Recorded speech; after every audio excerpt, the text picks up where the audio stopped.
Right. Good morning, honorable members, and it is now 9 o'clock. I would like to resume the meeting today.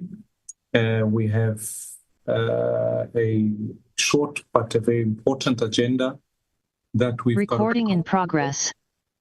So with that in mind, I'm going to request Denver, thank you so much if you could flight the agenda for today so that we can adopt that and then we can move.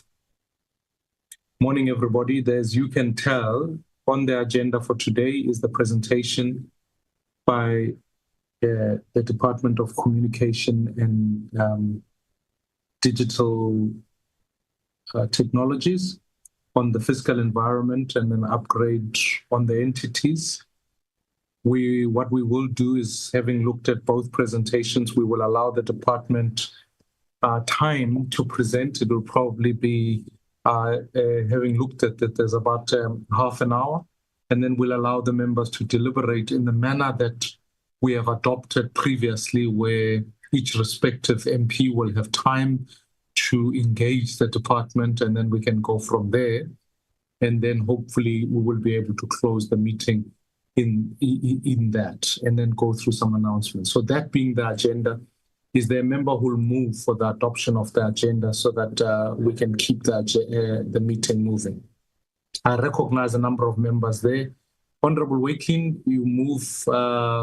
I recognize your thumbs up, and I will note it as a move to adopt the agenda. Is there a member who would like to second? I would like to second the adoption of the agenda, Chair. Good morning to you and good morning to honorable members and staff. Good morning, Honorable Kalaga Mazibuko. Thank you so much. And therefore, the agenda being duly adopted, we will then resume the meeting. Welcome, everybody. Let me officially take this opportunity to welcome the department here. I am making the safe assumption that the leadership will be steered by the Director General in the ministry. They will then proceed, will take us through the presentation and lead us. I do not see the minister here on the platform, neither do I see the deputy minister. So I'm making the assumption that both of them are not in the meeting in this regard. He is on the platform. Apologies and very good morning, Chair. The minister is on the platform. I truly apologize to Honorable Malati. I wanted to recognize you when you were there. I just couldn't see you on the list here on the platform, but I'm most appreciative that the minister is also here. And so in due course, we'll allow the minister to make remarks, and then the team will then go from there. This is a continuation in part of a meeting historically we had with the department.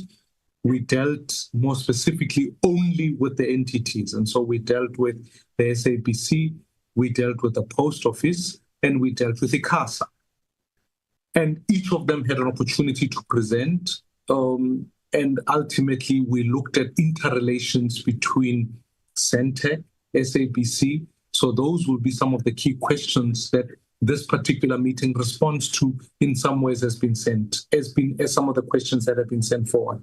I do think it's also important to note the fact that we had met with the portfolio committee that gives oversight to the respective at the time, and still is, Chairperson Kusela Diko had come to present some of the funding shortfall issues. We are guided as a committee by the Money Bills and Related Matters Act, which means that effectively we deal with the appropriations that go to the department itself, the funding models, the programmatic issues, the qualitative impact of that, and then naturally we look at what will happen post facto. So it is in that we deal with the engagement today. We are certainly not in the business of dealing with some of the other matters that correctly, whether they're matters of policy, whether they are matters of legislation, they sit correctly within the portfolio committee. We, as they say, deal with the money aspect of it by the bill that is being brought before us. With those opening remarks, honorable members, let me ask if there are any apologies to the meeting so that we can proceed from there. Denver, are there any apologies? Good morning, Chairperson. Good morning, honorable members. We have apology from the Deputy Minister of Finance, Mr. Sarpin, as well as a standing apology from Honorable Lekanyane, as well as Honorable Gamede. And then we also have an apology from Mr. Maubane, who needs to leave early to attend the emergency. Thank you, Chair. That's all I have. Noted. Those are the apologies which will be. I will assume Honorable Kwankwa is on oversight. So let me just flag that in the meantime, and then we can go from there. Are there any apologies from the department itself?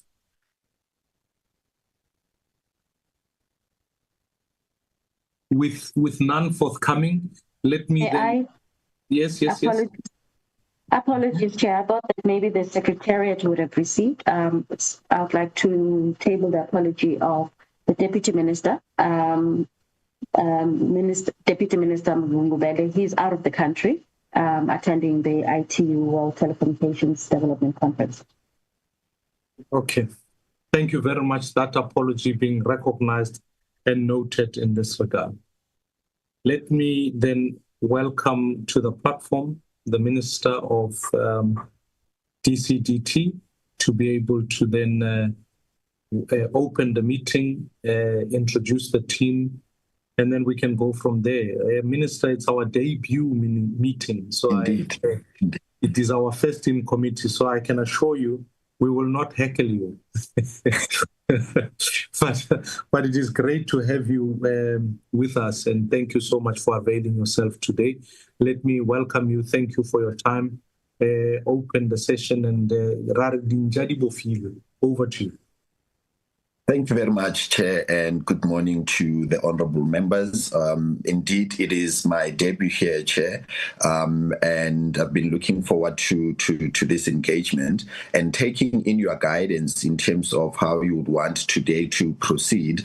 We'll dedicate a lot of the time to the team in terms of doing their presentation, but what we are bringing in forward is a reflection of where from the department side and the critical entities in terms of where our financial state of being is and where the pressure points are, particularly given that there's been previous engagements with the entities, I think as you correctly mentioned, SABC, Centec and ICASA, who would have shared with you in terms of where their needs are based on the sizes of their mandate. And we are doing this in order to first of all empower the committee in terms of where we believe that there could be more injection in terms of the role that this portfolio and these entities, particularly when you look at where Centec is, when you look at where the SABC is and the pressures of the public mandate, and also in terms of the role that is required of ICASA to play. At the same time, we are mindful, Chair, that our fiscus is in a state of constraint. That means it imposes a lot of pressures. It also imposes that we become more innovative in terms of how we approach the future in terms of positioning each of the respective entities into looking at ways of generating new sources of revenue so that the dependency of the fiscus does not become the sole source of allocations that comes from it. So we will be led, the team from the department represented by the DG, who has already spoken on the platform. We've got all our DDGs and acting DDG, so we've got DDG Masholohu on the line, we've got DDG Son, acting DDG Sono, we've got acting DDG Moresi. They are all five, Chair, and I think in time, when each of them is their turn to speak, they'll just reintroduce themselves by stating their name and their title so that we don't lose a lot of the time in terms of people's titles and their respective roles. And of course, looking forward to the interactive session with the committee and to take whatever guidance that the committee would deem it is appropriate in helping us steer this path of making sure that not only are we properly funded, but that we are also adequately looking at ways to help relieve pressure of the fiscus, taking into consideration that we are not the only department with these pressures and that a balancing act throughout the administration has to be maintained. With that, Chair, I would then, through you, hand over the DG to go through the presentation, mindful, DG, of the guidance that the chairperson has outlined in terms of the length of the presentation. Thank you very much, Chair.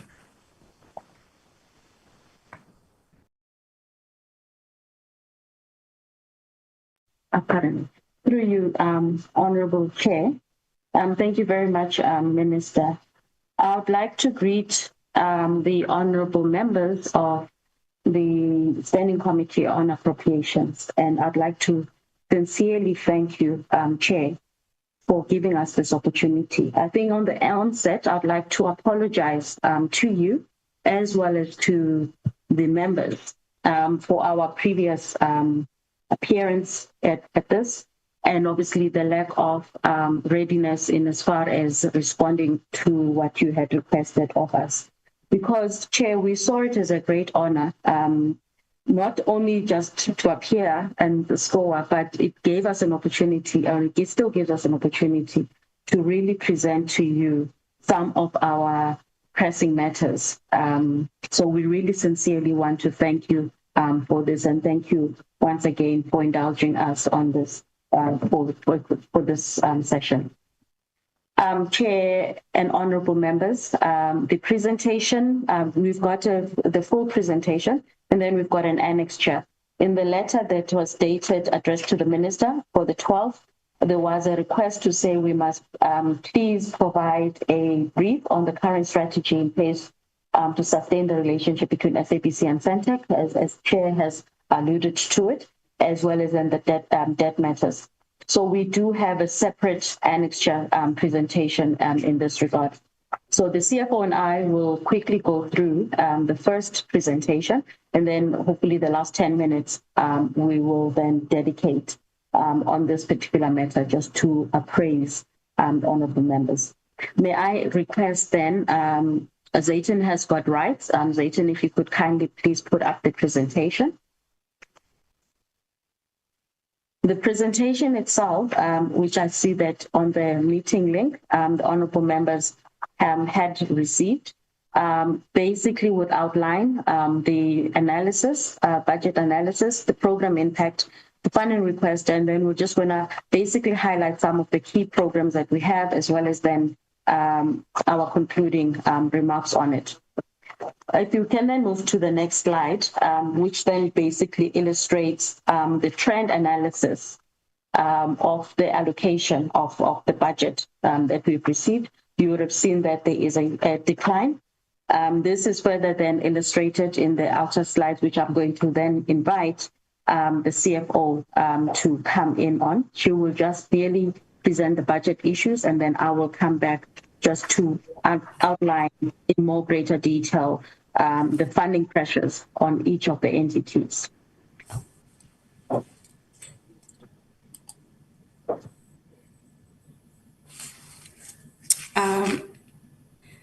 Good morning, Honorable Chairperson and the committee members. Good morning to the Minister.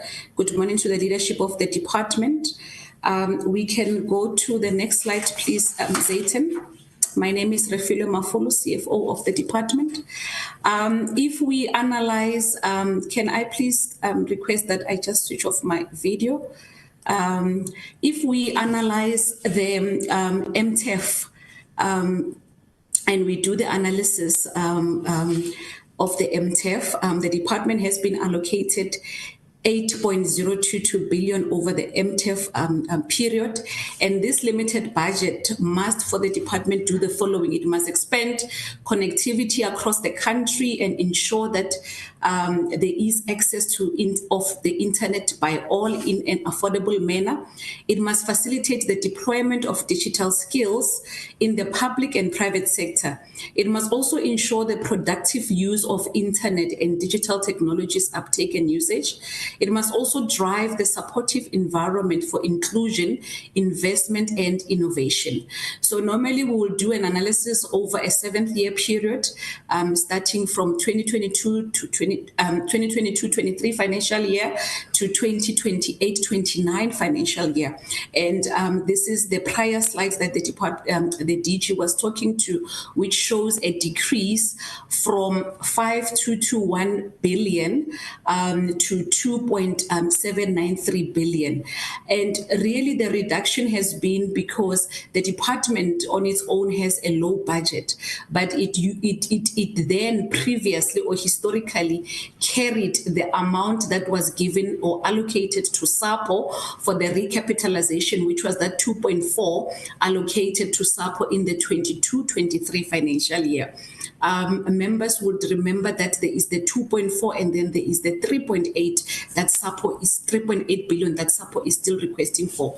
And there's also been this amount which was allocated for the SA Connect funding, which is 2.6, which was allocated for the financial year 23-24, and that funding for phase 2 ended in 24-25 financial year. We can move over to the next slide.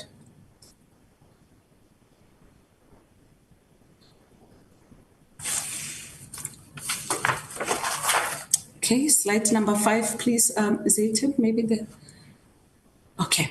Then on slide number 5, we still continue with the analysis.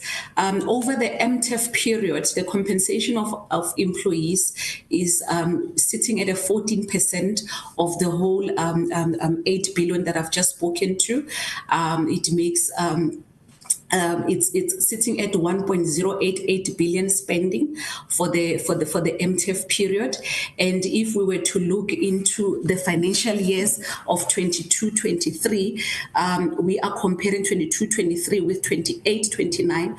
In 22-23 financial year, the department was allocated 264.9 million, and in 28-29 financial year, the department is allocated 379.1 million. The department's budget is mainly driven by transfers and subsidies to the entities. If we look at the slide, over the MTEF period, the amount for transfers and subsidies is sitting at 5.508 billion, which represents 69% of that allocation of 8 billion. Then over the MTEF period, we've just made a summary that 1.878 is allocated to SAPO for the universal service obligation, 738 million collectively it's allocated to SABC for the different programs. ICASA is allocated 1.598 billion over the MTEF. Then we do also do transfers to our international organization, which is sitting at 143.5 million over the MTEF. Then we also speak about the decrease that if we will look at 22-23, which the transfers were sitting at 1.960 billion. Sorry for that mistake. The billion is not there. And then as compared to 28-29, 1.917 billion. In average, there is that negative reduction of 0.1%.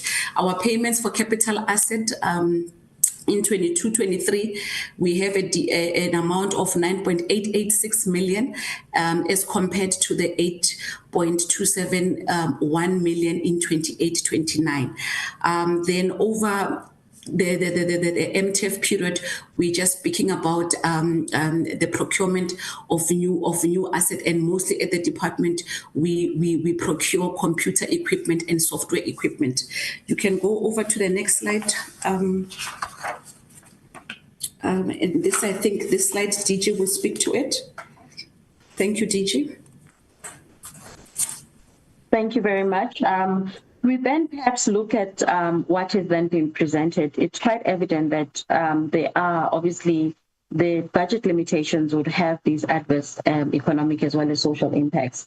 I think in the main, honorable members, as you said from the previous presentation that you received, the SABC's public mandate remains unfunded. And obviously this will have a threat in terms of the ability to fulfill its constitutional as well as social obligations. In the main, you would then find that the SABC, they will then have to borrow or will use the airtime that was intended for commercial purposes for them to be able to spread these public messages. It remains the only public broadcaster in terms of then having to carry, for example, the matters of national interest, the matters with regards to all the commemorative events, and now we also have obviously the funerals, as well as other social events as well, in order to be able to keep the public informed. But however, the imminent risk is often the service switch off due to the inability by the SABC to pay its creditors. And we're going to allude on this in the annexure presentation. But what we are trying to put here, and we have been engaging National Treasury, is the urgent intervention, therefore, to preserve the integrity as well as the continuity in terms of the public broadcasting. With regards to SAPO, honorable members, sorry, in the previous slide as well still, whilst on SAPO, you would then find that the SAPO was placed on the business rescue plan. When government took the decision, which was then through cabinet, to place SAPO on business rescue, there was a commitment to then say that there would be an additional 3.8 billion over the 2.4 billion that was allocated. Part of that particular business rescue plan, it was mainly for asset renewal. You would know, for example, the areas within SAPO's business infrastructure that needs to be upgraded or renewed, software systems that need to be renewed in order for us not only just for services in the country, but to be compliant within the international obligations under the Universal Postal Union. Unfortunately, up until now, we have not yet received any allocation or portion of it, of the 3.8 billion. This will then has had severe impact in terms of the operational capacity of SAPO. So even the reduction of the postal outlets, some of those honorable members, and you would probably also hear from the citizens, is that they still remain at minimum operations. In some instances, they're still even lacking the basics for those particular operations, even the issues of paper where at times the department would have had to make contributions to. And then on the broadcasting digital migration, the project itself has not yet reached all the households. And we were then also further faced with then the court ruling that said that we suspend the analog switch off and we must continue with this project. With that, because in terms of the budget allocation that we had, it was going to be exhausted or depleted within this year. Now with then the expansion of this project, we do need an additional funding in this regard of 803 million. If you can then move to the next slide, still continuing with regards to the key challenges. On the SA Connect, honorable members, the SA Connect funding, we at least got some relief on it. However, as much as there's still 8.8 million households that remain unconnected without access to the internet, one of the issues that we're always faced with is the fact that the MTDP talks to, or the NDP talks to then all households in South Africa connected through the internet. And yet there is no allocated funding on the side of the state. Honorable members, I do know that we do impose, there are interventions that we do make, such as then the social obligations that we impose on the operators, the license conditions that we do also impose to the operators. However, one of the other issues, and I think I'm going to treat in this bullet, ICASA needs the necessary tools and resources in order to effectively monitor operational compliance. At the moment, it becomes a huge dispute. I think honorable members, ICASA has shared in numerous platforms to say the way in which they are currently monitoring the issues of quality of service and in terms of internet connectivity, despite what the operators are saying, they have to drive around in cars. Now that's very tedious manual, and you can imagine the length and breadth of the country that you will never be able to cover it. And yet when we do get the complaints to say there's no coverage in a particular area, it's very difficult to argue and that particular matter with the operators, and they end up taking us to court. We, in terms of the license conditions, there are provisions there to then say we could suspend the license, but we will have to make sure that we've got the empirical evidence in that regard. And we do need these required tools as well as resources to be able to monitor that, and therefore there will not be any dispute. With regards to the FPB, they've got an expanded mandate to regulate internet usage as well as promote safer online practice. But there are resource constraints in this regard, both in terms of human as well as also having adequate tools and equipment in this regard. And this obviously undermines the efforts in terms of protecting the public, especially the most vulnerable in our society will be then the children. We do see these messages continuously with regards to children being exploited, content that is unsavory, circulating the internet, etc. We need the adequate resources in order to be able to, one, take down this particular, but also, again, to be able to provide the empirical evidence in court that will then stand, and the FPB will be able to then duly exercise and on their mandate. On the NEMISA, honorable members, you would also know that, again, under the NDP, we need to ensure that there's the upskilling and the reskilling of citizens. In this regard, by the time we reach even the 2025 goal, but the 2030 goal talks about the various upskill skills program that we need to roll out, issues of machine learning as well as data science. Now, we do partner with the private sector in this regard under the social obligations, but you will also social programs. But you would find, honorable members, that they would then be cherry picking in terms of where they would want to run this.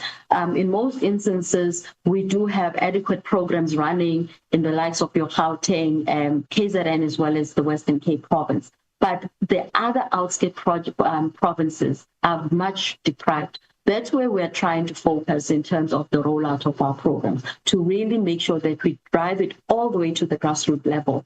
And we then provide not only the training in terms of the upskilling for the future of work, but also to empower the youth as well as the entrepreneurs to then build their own businesses. Programs such as cell phone repair, such as providing internet connectivity to household, because obviously there's going to be a growing demand as we move towards the digital economy and we continue to digitize and connect all things. But NEMISA would need adequate funding in order to be able to also fulfill their mandate. If we can then move to the next slide, please.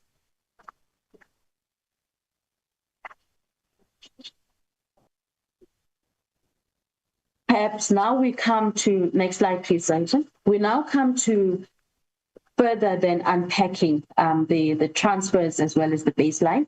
CFO will quickly talk to that, and then I'll continue then just to further unpack each of the entities in greater detail as to then the transfer slide, please. Thank you. CFO. Okay, thank you, DG. On the transfer slides, I'm just highlighting that, as I've already indicated,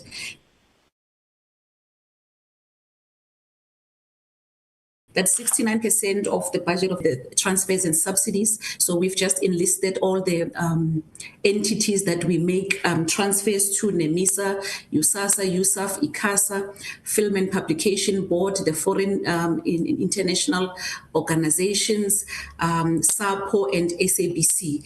The bulk of our allocation in terms of transfers and subsidies goes to SAPO, which is represented by that 34% over the current MTF that we are in, and then followed by ICASA at 29%, then followed by the SABC, the different allocations that are given to the SABC.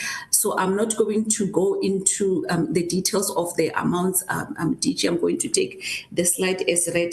It is just to show that the allocation, the bulk of the allocation of the department goes to entities. We have made submission with our MTF 2026 to get further funding written for the entities.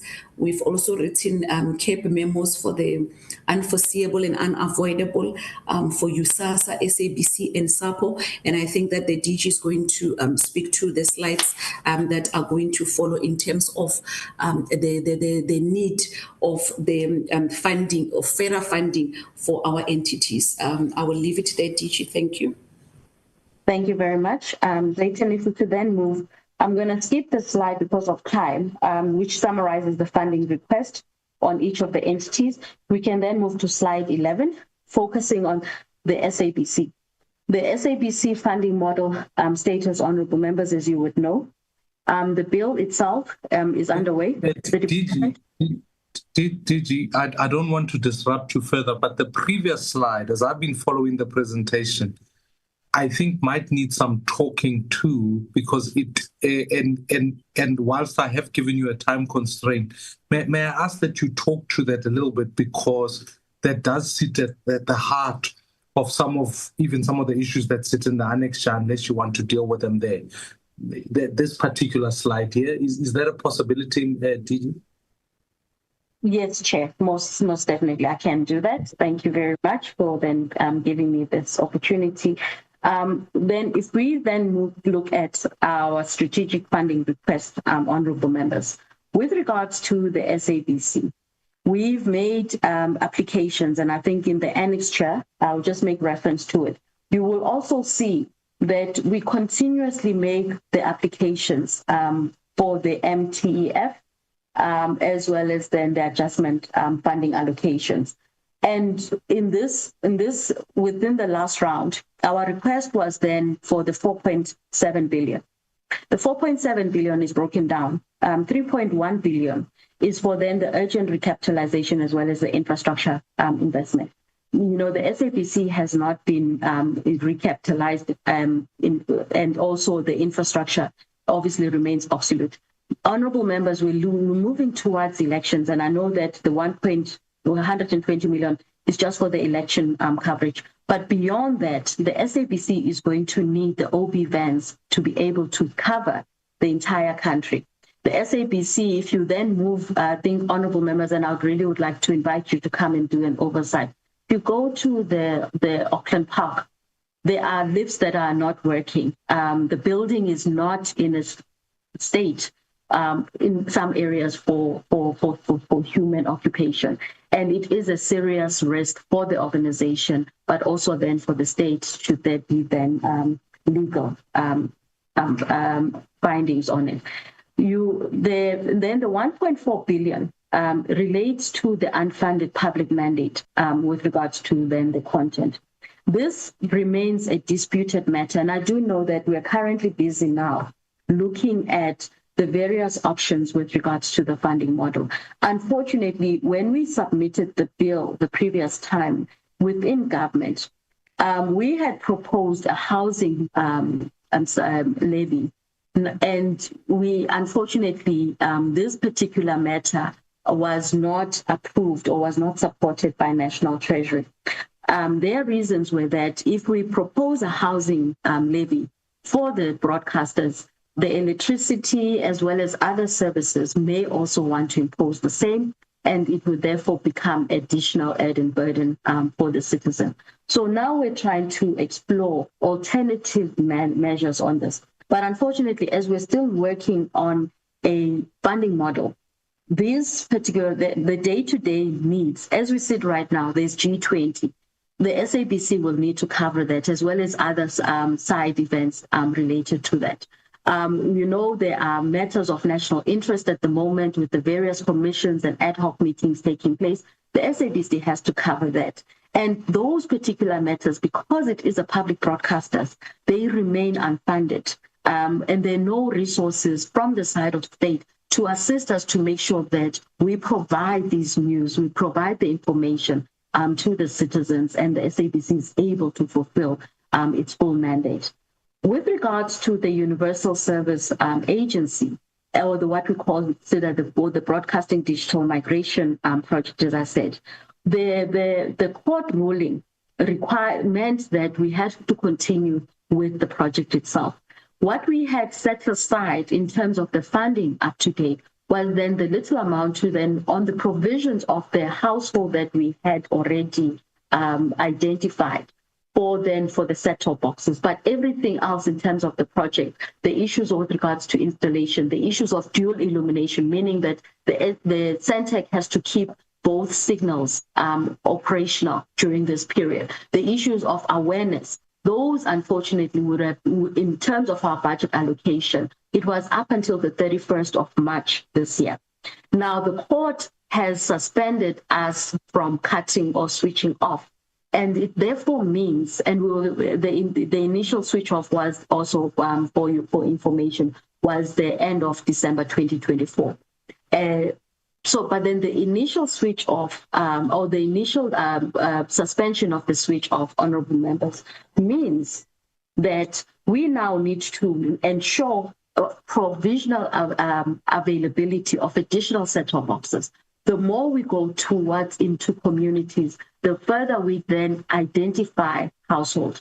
Honorable members, we also have to now replace the set-top boxes in the areas where there have been damages, where we've had the people who we had floods in the particular area or any other natural disaster.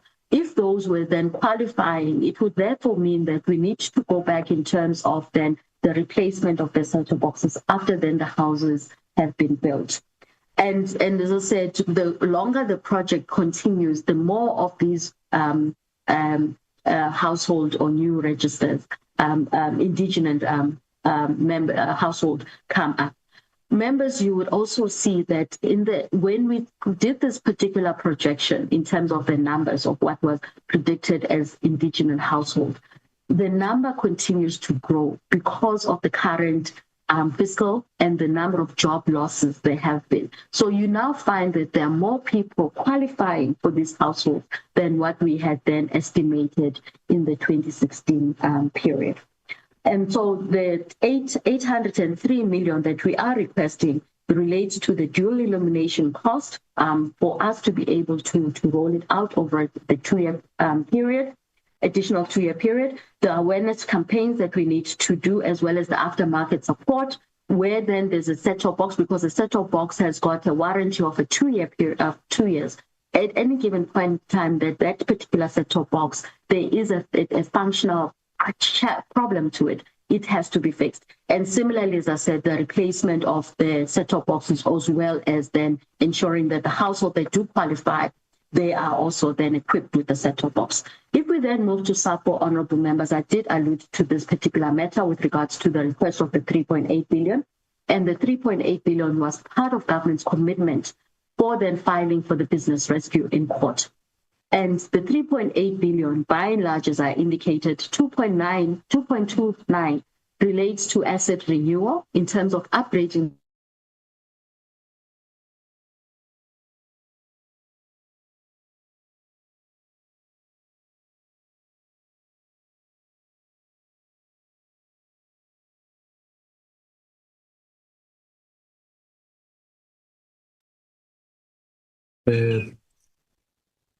Denver, I don't know if you can hear me. I feel like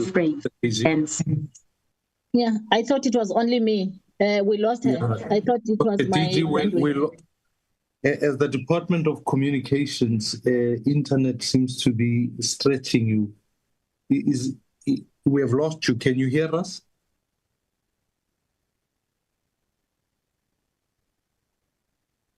I'm going to try and switch into another device, and it's embarrassing when you say the Department of Communication.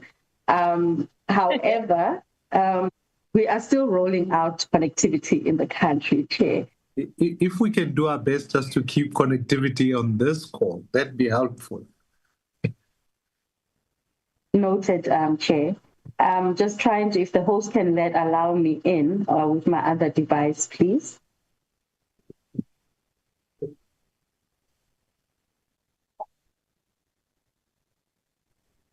Thank you, Chair. I'm hoping you can hear me now.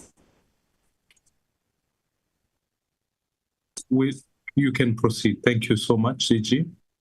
Thank you so much. I was still talking on SAPO and our obligations with regards to making sure that the traffic that comes into the country destined for other destinations within the region, we are also maintaining that, along with obviously the infrastructure, Chair. We, at the moment, we are handicapped with regards to even the moving of the parcels, as I said, from your Johannesburg exchange point to then the other depots within the country.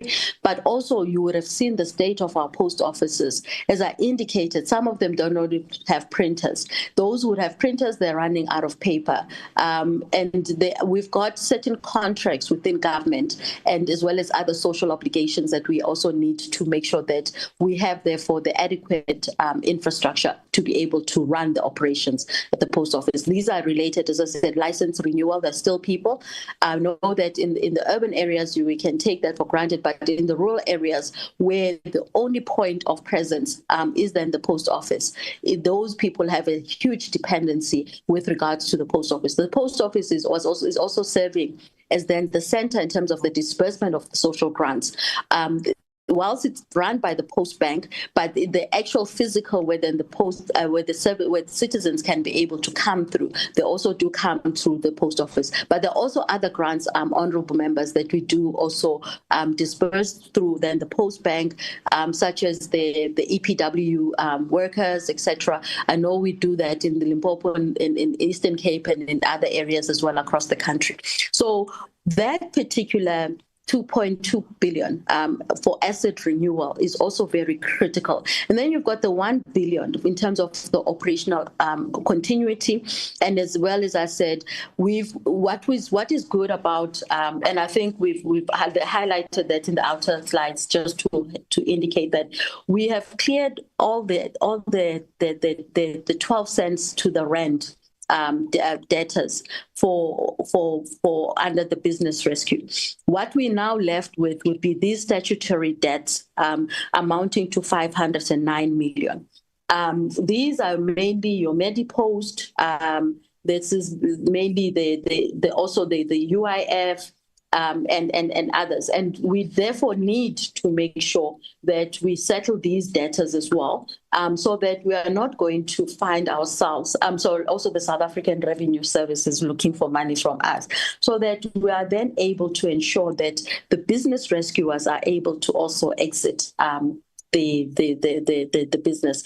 And also we want to avoid any potential further legal action as well as liquidity. Honourable members, you would have also seen that we, as a department, we are not sitting in abeyance on this matter.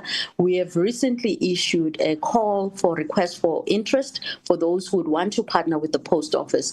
This is a mitigation action that the department has taken.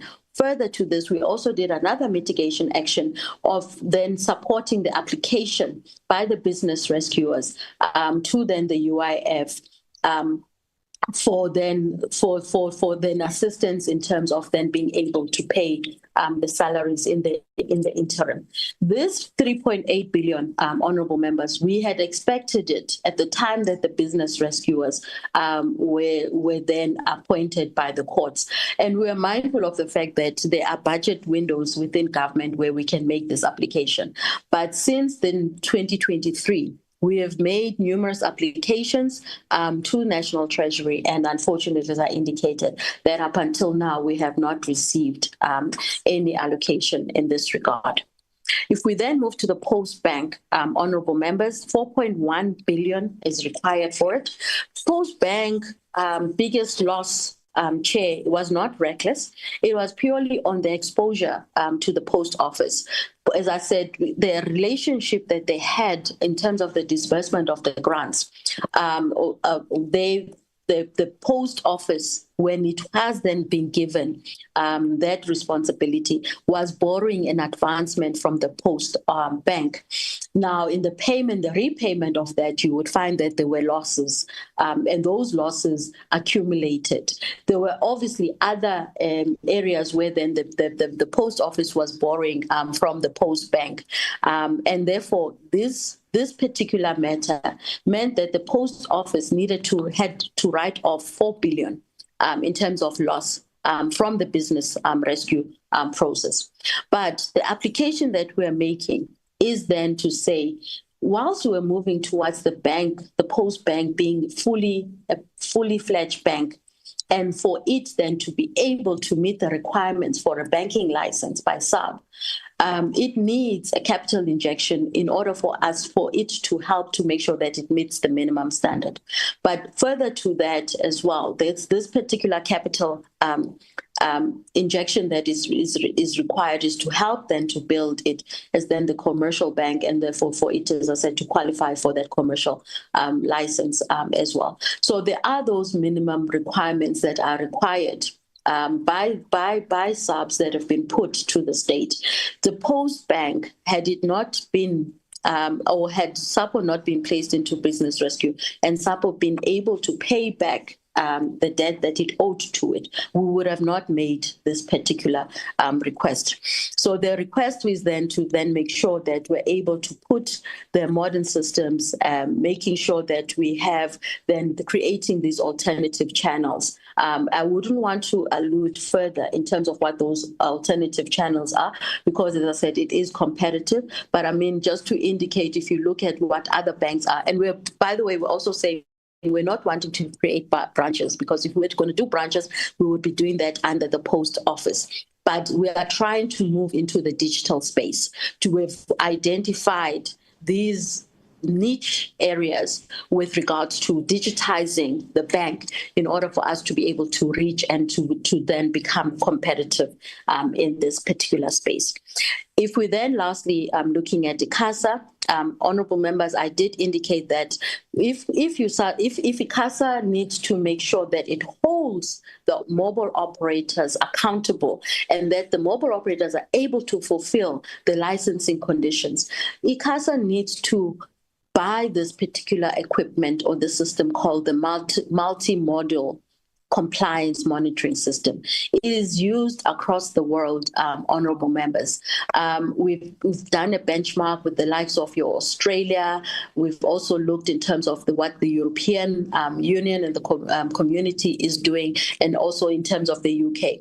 This system will assist us to make sure that it is undisputed when ICASA says, network A, you failed, you claim that you are doing 4G 3G coverage in a particular area. However, there is no particular coverage. As I said, the only way that they do test that, one would be obviously if there's a complaint coming from the citizen, or alternatively, the officials, inspectors of ICASA, have to drive around the country, honorable members, in their cars, utilizing their phones as well as the radio equipment to test the site. And by the time, for example, in other instances, we would would have identified that the site, that there's no network there. Unfortunately, the mobile operators are much skimmier than us. They actually go to that site, they put up a temporal infrastructure, honorable members, and I'm sorry to call a spade in this platform, but they'll put a temporal infrastructure. And then when we come back now, because then they will dispute what we have put. When we now go back, you then find that there is signal, or there's some proof that they can provide that there is signal. So it becomes a dispute matter between the two parties, unresolved, and it's endless. And it becomes very contentious if we were to take the matter to court. So we are requesting this particular matter. Honorable members, we were allocated 100 billion for the next spectrum auction. 100 million for the next spectrum auction. My plea to National Treasury is to say we cannot continue to give the spectrum to the very same operators who are failing to comply 100% to the current obligations and to the current license conditions that they have. So help us, give us this equipment in order, and we do believe that there is going to be revenues that we generate, because, as I said, the fining of it is in two parts. The operator would either have to pay the fine or will suspend their license for a particular period. You can imagine what great asset that would be for the country if we're able to start generating these monies. And also it will assist then moving forward on their next engagement to then say some of the money that the regulator is able to generate, perhaps then we negotiate to say they will retain a portion of it for them for their ongoing operations. But we do need this multi-module compliance monitoring system. And as I said, that Then we can move to then the IMT phase 2 licensing. As I said, we've got the 120 million allocation for it. But beyond that, we need to ensure that we continuously do the management, spectrum management, ongoing. There are lots of other areas within the license condition that we need to make sure that we monitor the operators. Currently, even now, they've got social obligations to connect schools, health clinics, health institutions, as well as clinics, libraries, as well as traditional authorities, because we see them as a critical player within for governance purposes and servicing the citizens. And with all of that, it is becoming very difficult in terms of then the management of that particular spectrum from the spectrum auction, as well as the license obligations to that. So we are requesting the 755 million for then ICASA to be fully effective, honorable members. If we like to move then, as I said, we have basically unpacked the slides that would follow. I would be guided by you, Chair, whether you would want us to still continue on them. Or alternatively, what I would like to request is that we still need to deal with the SABC, including the dispute that the SABC has with Centec in this regard. But I would like to still perhaps just for if we could move to slide 22 on terms of our presentation. Just to touch. Perhaps DG, let me give you 10 more minutes just to cover both, because I think there's a number of details. You can cover both, and then at 10 o'clock I want to open for the committee to then begin its deliberations. All right, thank you, Chair. Perhaps then maybe just to touch on, sorry, Zayton, if we move quickly to on the SABC, as I said, the funding for the SABC, I've touched on the issue that the department is currently busy right now with the funding model for the SABC, but perhaps to highlight that the department has engaged in National Treasury and submitted a request for the MINCOPA for the 1.72 billion to support the urgent, as I said, the capital expenditure as well as the election coverage. Without this, SABC may face then issues with regards to ensuring that it's able to cover the elections adequately. Then to perhaps if you move to the next slide with regards to, because this basically breaks down the total, both the total funding request and, as I said, the 1.7 billion that is required. If we touch on the 4.7, as I said, it was on the infrastructure equipment. It was on, as I said, the AI intelligence work, which is 200 million that is being requested, and then the ERP system replacement as well as the digital automation stack. This will then amount to 800 million. Together with the infrastructure and broadcasting equipment, that totals 3.1 billion. The 1.4 billion is for the SABC platform. Honourable members, I think you received from the SABC the presentation to then say their platforms have received resounding success. But in the main, we'd want to expand in terms of that public service mandate. And therefore, the request then is that the 1.4 billion is to assist in this regard. Moving on to the next slide on the 1.7 billion. This basically breaks down the requirements in terms of the public mandate, what I highlighted, the issues related to the local elections as well as the urgent infrastructure. The OB vans and they are, I mean, we procured those, honourable members, for 2010. Normally in equipment for broadcasting, you do a refurbishment of it every 5 years. Unfortunately, we have not done that since 2010. And you would see the state of those particular OB vans as well.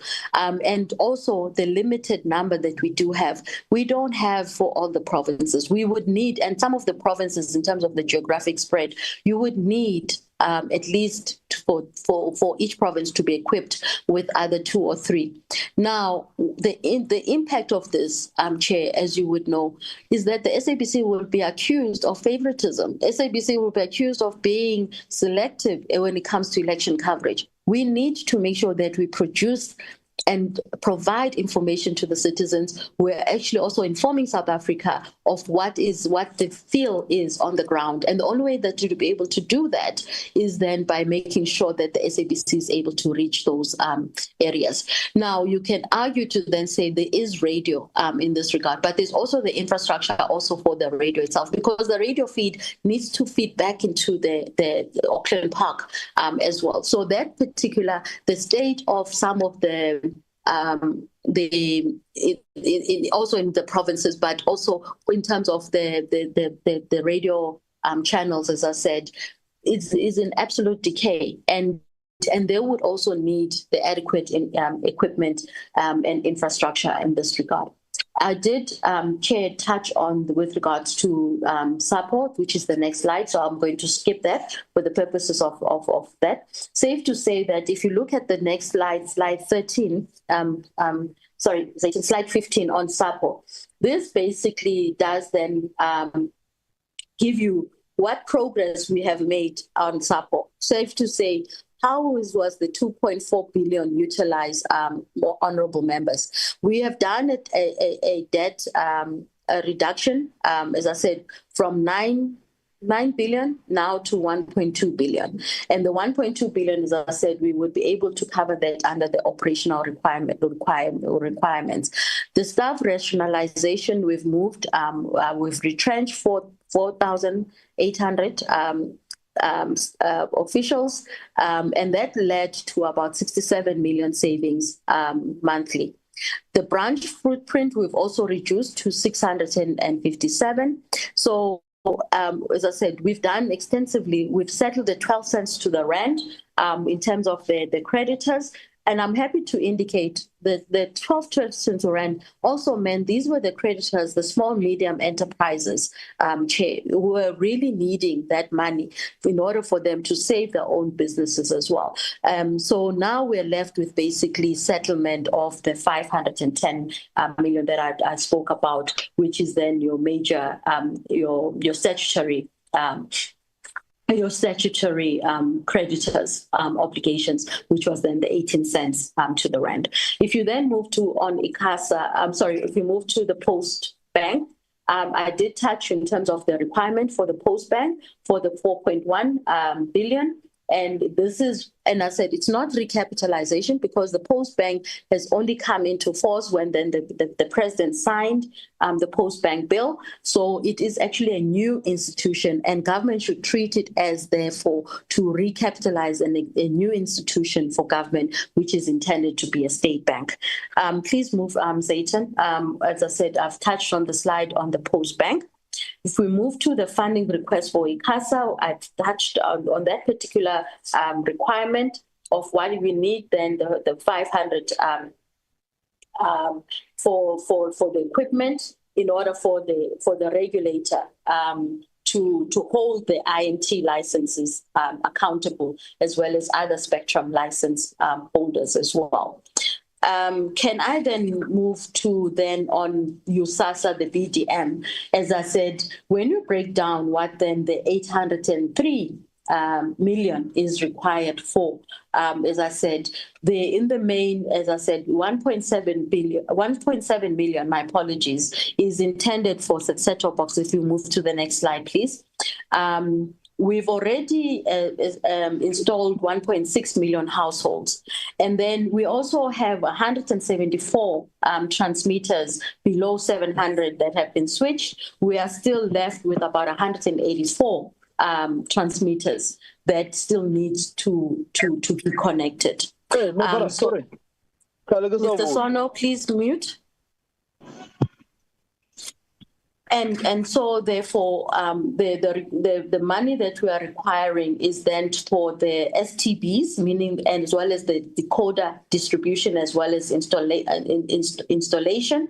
We're also looking for the amount for the awareness programs that we need to ensure that we provide that awareness to the communities, and also then to then make sure that the signal, as I said, distribution in terms of analog as well as the digital, Centec is able to provide for that. We've depleted our funds in as far as what was available, honorable members. And so we are now faced with the challenge of making sure that the projects continue and we comply with what then the court has directed us to do. If we move to the next slide with regards to the SA Connect, honorable members, I'm happy to indicate that under the SA Connect, we've been very successful.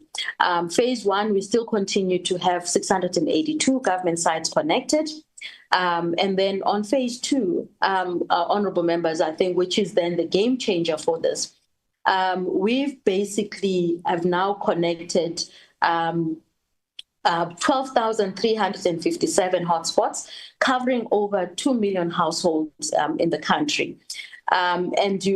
We can then see that this is a great achievement. These were households that did not have connectivity. Our focus remains in the rural, remote areas as well as the townships.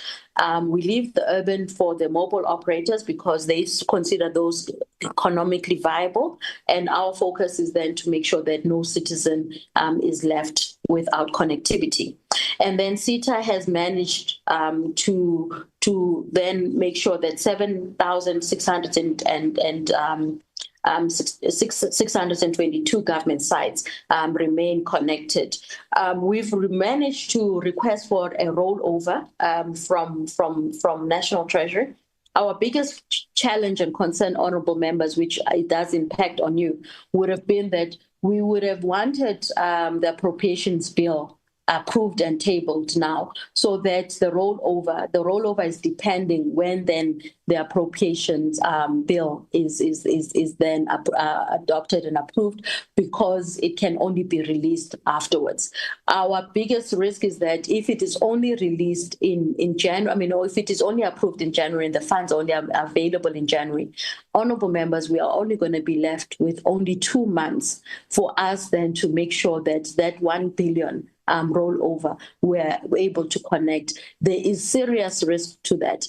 Equipment we need to still order abroad. It takes a lead time of 6 to 8 weeks for us to get that. So we are not going to be able to get though that would then further add to the delay, and it will mean that we will not be able to then achieve the set target of the households that we want to connect by March 2031.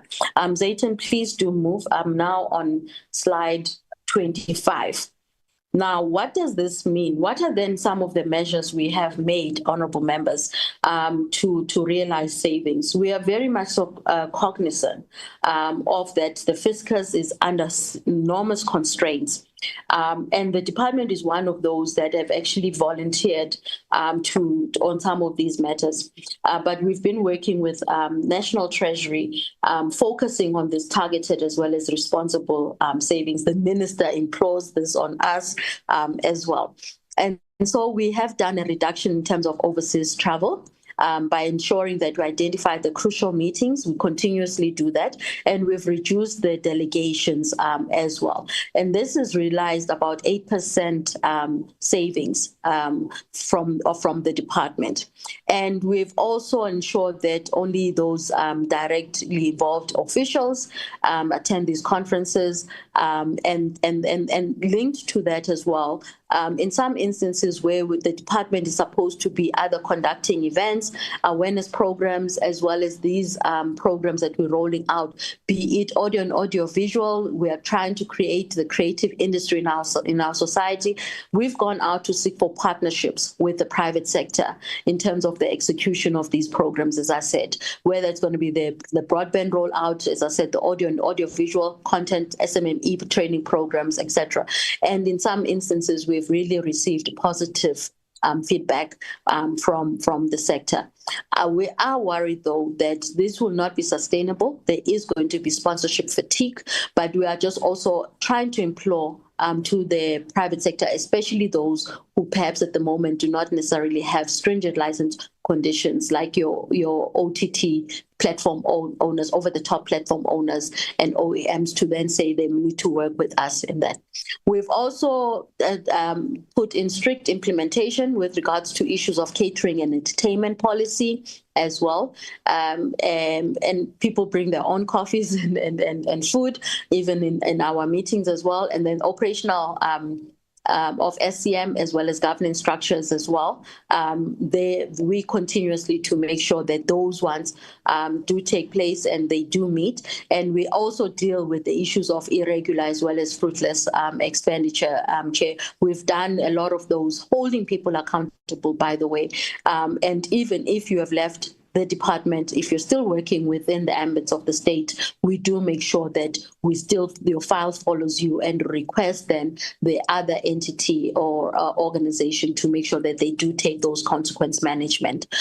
We've done bulk purchasing and also negotiated in terms of discounts. And then, as I said, we've regulated the expenditure monitoring to avoid over expenditure.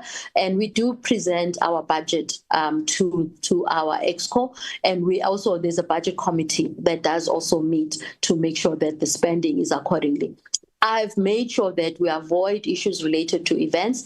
We do a lot of partnerships, so you will still see us doing events, but most of those are not necessarily the department's contribution is at a minimum, and we therefore call upon the sector or the partner, including our international partners, to then make sure that they cater for the bulk of the expenditure in this. We do participate in transversal contracts and also do a comparison with regards to some of the equipment as well as services that we do procure with other government departments, and also engaging the Chief Procurement Office in National Treasury.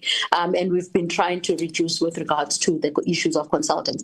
The other point that we've raised here, Chair, maybe it's not here, we've been doing a lot of forensic investigations under our entities.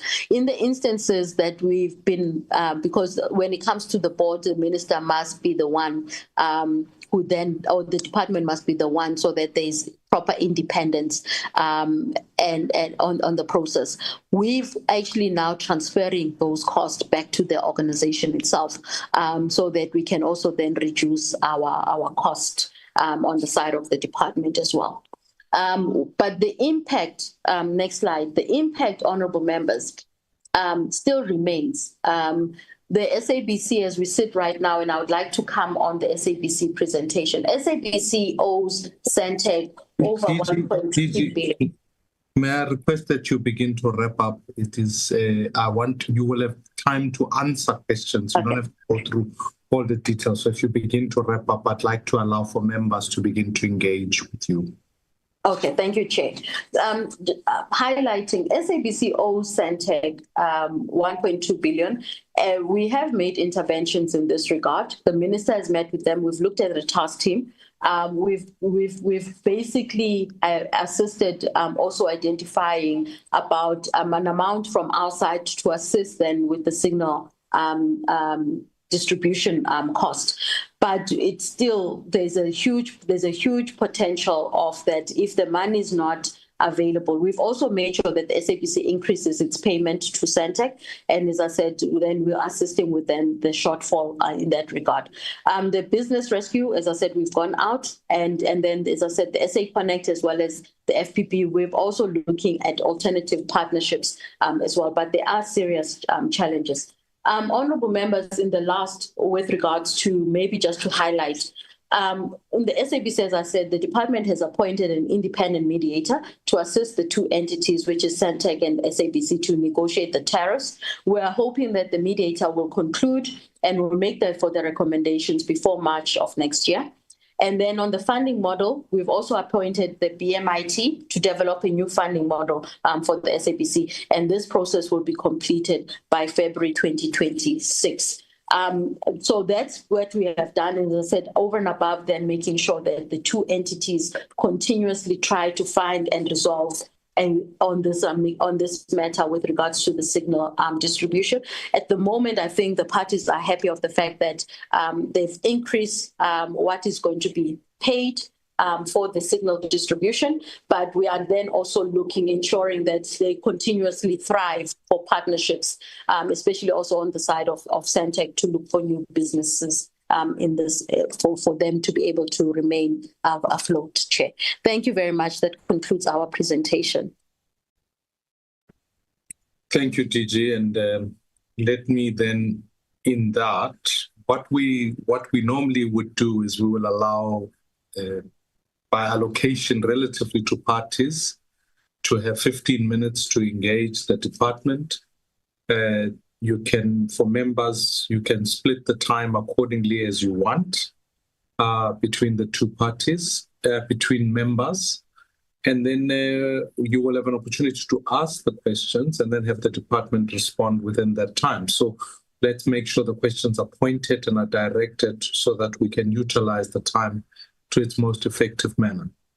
I recognize now the Honorable Waitlin, Honorable Mkondo, I see Honorable Bateman, Honorable Waitlin, and then I see Honorable Kalega Mazibugo there with Honorable Skete, and then we will work from there. I don't see, but let's begin. Honorable Waitlin, your time will begin now. You can proceed. Good morning, Chair. Am I audible? Yes, we can hear you. Thank you very much. Just for your own noting, when I switch back my camera, you'll know your time is getting towards an end, so that you need to know from there. And obviously, you've got your colleague, Honorable Bateman, also on the platform. But I won't take up more time. You can proceed. Chair, I'll be very succinct and quick. Chair, there's just a matter that came to our attention yesterday in our previous meeting of yesterday, and it's just a matter I'd like the DJ just to confirm. What we have seen is that there's a budget adjustment of about 39.5% of over R1 billion, a rollover due to the South Africa Connect broadband project. And what has been highlighted is there's a significant capacity and execution challenge within the department. Can she maybe just comment on that, the request for further funding, whereas there's already rollover amounts of over R1 billion, which is 39% of the budget, to be able to finish the project. If we could just get a sense what's happening with that project and what is the reason for this rollover, and is it true that it relates to capacity challenges and execution challenges? Then just following up on our previous conversation we had last week, Chair, there was a matter that was raised by the business rescue practitioners to get responses from the department around their closeout report and to finalize the matter in court so that they can continue with their lives. Because as it stands, apparently they are finished unless the department has got a different view. If we can just get a sense what is going on there between them and the business rescue practitioners for the South African Post Office, but I'm sure you know what I'm talking about. And then there was a matter that I raised, which I didn't get a clear answer from the Post Office, but if the department could maybe highlight and give me their view around how do they suggest that the South African Post Office would compete against connectivity competitors that's already in the market, that has flooded the market. There's a large number of connectivity competitors. And similar with regards to the current logistic competitors like Buffalo and the likes and Courier Guys and the private enterprises that's out there. If we can just get a sense of that, I'll hand over to my colleague. Thank you, Chair. Chair, may I continue? You are recognized, Honorable Bateman. Thank you so much. I'm going to speak fairly quickly because I've got quite a lot to do and I know our time is limited.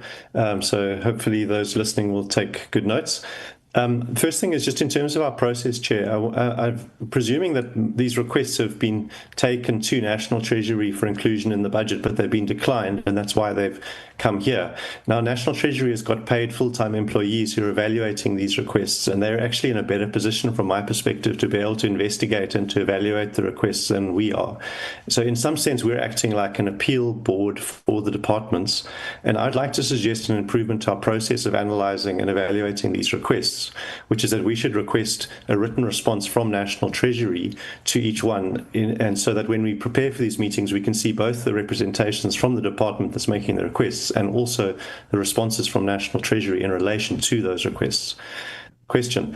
On slide 9, can we have the breakdown, please, of the funding for foreign governments and international organizations? That's something could be provided to us afterwards, just with a motivation for each item so we can understand how that money is being spent. Slide 25, on the TARS program, it's encouraging to see the steps that are being taken. My question is, what steps is the department taking to find ways to reduce payroll costs, to be more efficient? For example, identifying excessive remuneration, finding opportunities for redundancies or redeployment, and also identifying ghost workers.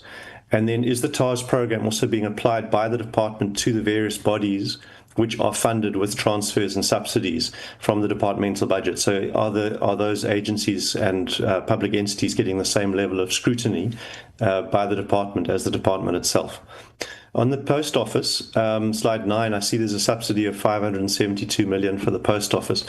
Have you analysed whether the government is getting value for money from the subsidy as opposed to using third-party providers? So in other words, are there specific deliverables that the post office is expected to deliver for that money? And what would it cost if we were to take that to third-party providers, if that's even feasible? On slide 14, it says the BRP process was approved by Cabinet and the court order was granted, wherein the 3.8 billion funding was committed to support the business rescue intervention. Look, my question is, who committed that 3.8 billion?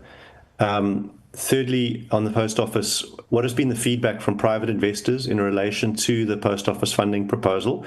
And my understanding is that it's been unsuccessful. And my question is, if the post office can't find a private investor who can make this work, what hope does it have of succeeding as a state-owned company without requesting continual bailouts? And lastly, what is if we were to refine this and say, what is the essential public service that the post office provides? What would it cost to meet that need only without the other add-on operations, if we were to quantify that, again, in the light of my first question about what we pay for and what it would cost in the marketplace to get that service delivered? Now, I just want to make a few comments on the post bank, because I think this is an appropriate comment to make the argument that the state should really stay out of retail banking for a number of reasons. Firstly, the state doesn't have 4 billion rand lying around. We've got very high levels of debt and there are more pressing priorities. The second thing is, why can't the bank raise private capital? That's how to test if a business idea is worthy of investment. Will a private investor contribute capital, even a lead investor? And then thirdly, the reason for staying out of this is because there's a conflict for the state between its role as regulator and participant in a competitive market.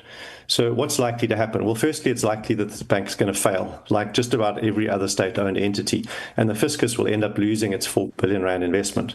That's because the industry is already highly competitive, and state-owned entities struggle to keep up with the constant innovation which is required to survive and thrive.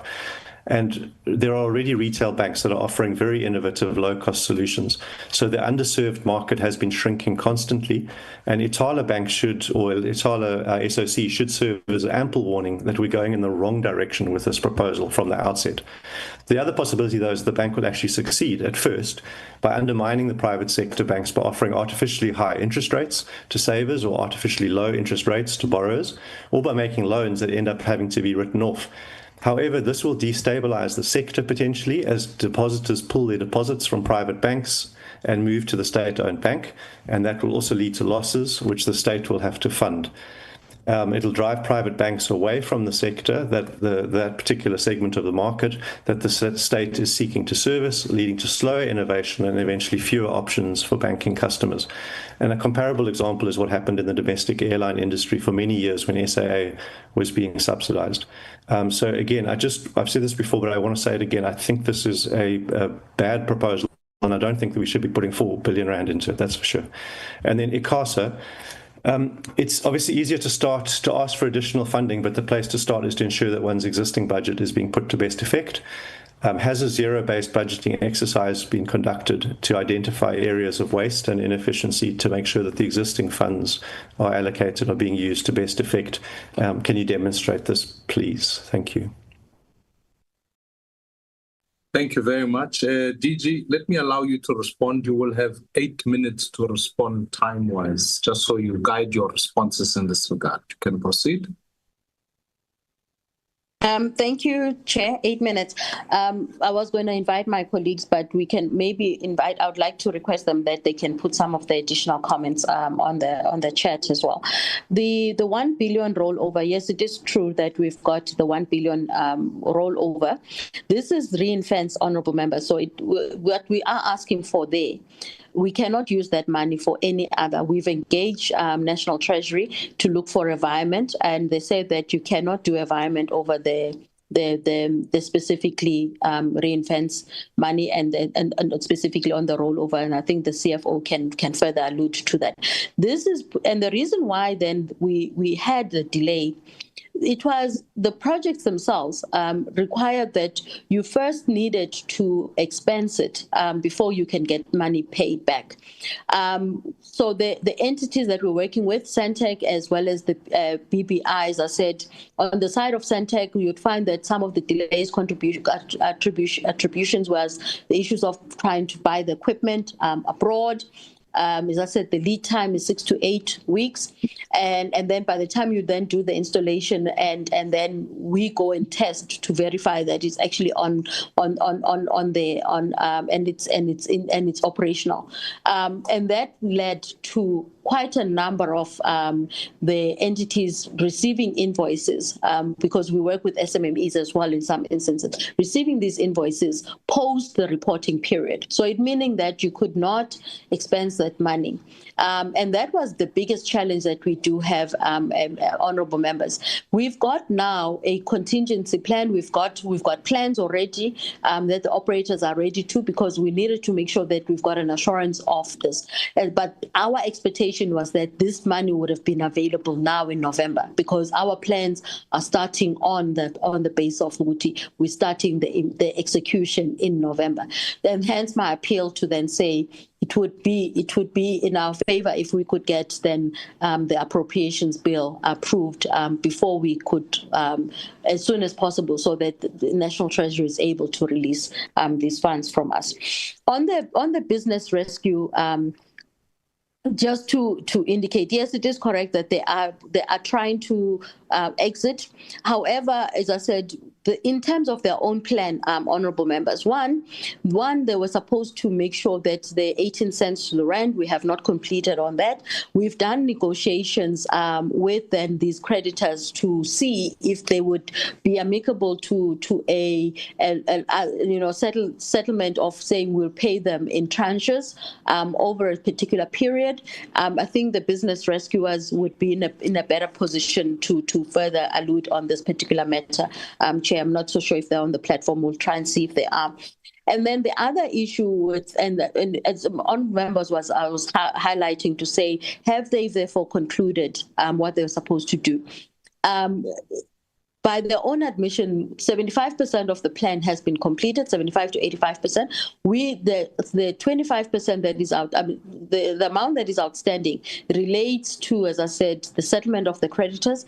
But we're also supposed to have a partnership strategy onboarded, as well as then obviously the other matters which have got a dependency from their side of the 3.8 billion. When we saw that the money was not coming through, that's when we had to look for the alternatives. Honourable Bateman, maybe I can just come in on that. There is absolutely huge interest from the market responsive to SAPO. As we sit right now, we already have more than 54 applications in terms of people wanting to partner with the post office. I want to also remind the honourable members that the post office has got an exclusive market reserve. So that is what we're trying to capitalize on. These are the areas that we've identified. The post office, when we look at the certain key programs that we're running as a state, the digital transformation roadmap, it is the only institution that is actually licensed in law with regards to providing a certification, authentication, as well as a trust center, meaning your digital signatures. So that is it's going to be very critical when we're rolling out the digital transformation roadmap. But we are looking, because there's an infrastructure component to it, that we need to make sure that the post office is able and meets the minimum requirements in this regard. And there are many others, as you would see in the partnership component. We've got licensing, they've got a points of presence, and we've also did a study as a department, an independent study to then look whether or not the post office is still relevant in this day and age. And the study itself actually confirmed that. With regards to the rural areas, more than 69% of the citizens, in terms of their response, said that the post office is actually needed. And the study went further to actually look in terms of the operations. And what I spoke about earlier, to say in some instances you'll find that the post office is the only point of presence where then you could actually be and provide services to the citizen. Within the urban market, the post office still controls 36% of the market. So in terms of its relevance in our day and age, in the digital era, yes, it is so much. And because the study that, as I said, independent study confirmed that as such. With regards to the international organizations will provide that. Thank you. In terms of the TAS, yes, the TAS itself, in terms of the obligations, I've had a meeting with the CEOs. I've implored on them. I've indicated that the TAS is also going to be applicable to them as well. But in terms of the monies, especially as I said, where we are actually then dispersing of those monies, for example, we're now going to publish who then the money is being sent to in terms of the SMME. It is our obligations to do that. Later on, they're also going to look within their own entities with regards to ghost workers and the verification of that. I'm happy to indicate that the department has concluded its own verification, working with the DPSA with regards to the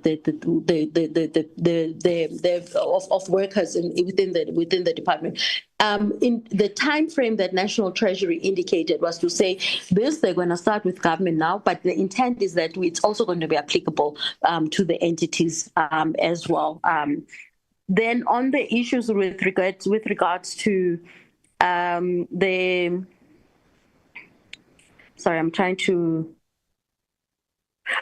the post bank, once again, honorable members, I think the issues that have been raised here, firstly, there has been a requirement to then say the government would need a state bank.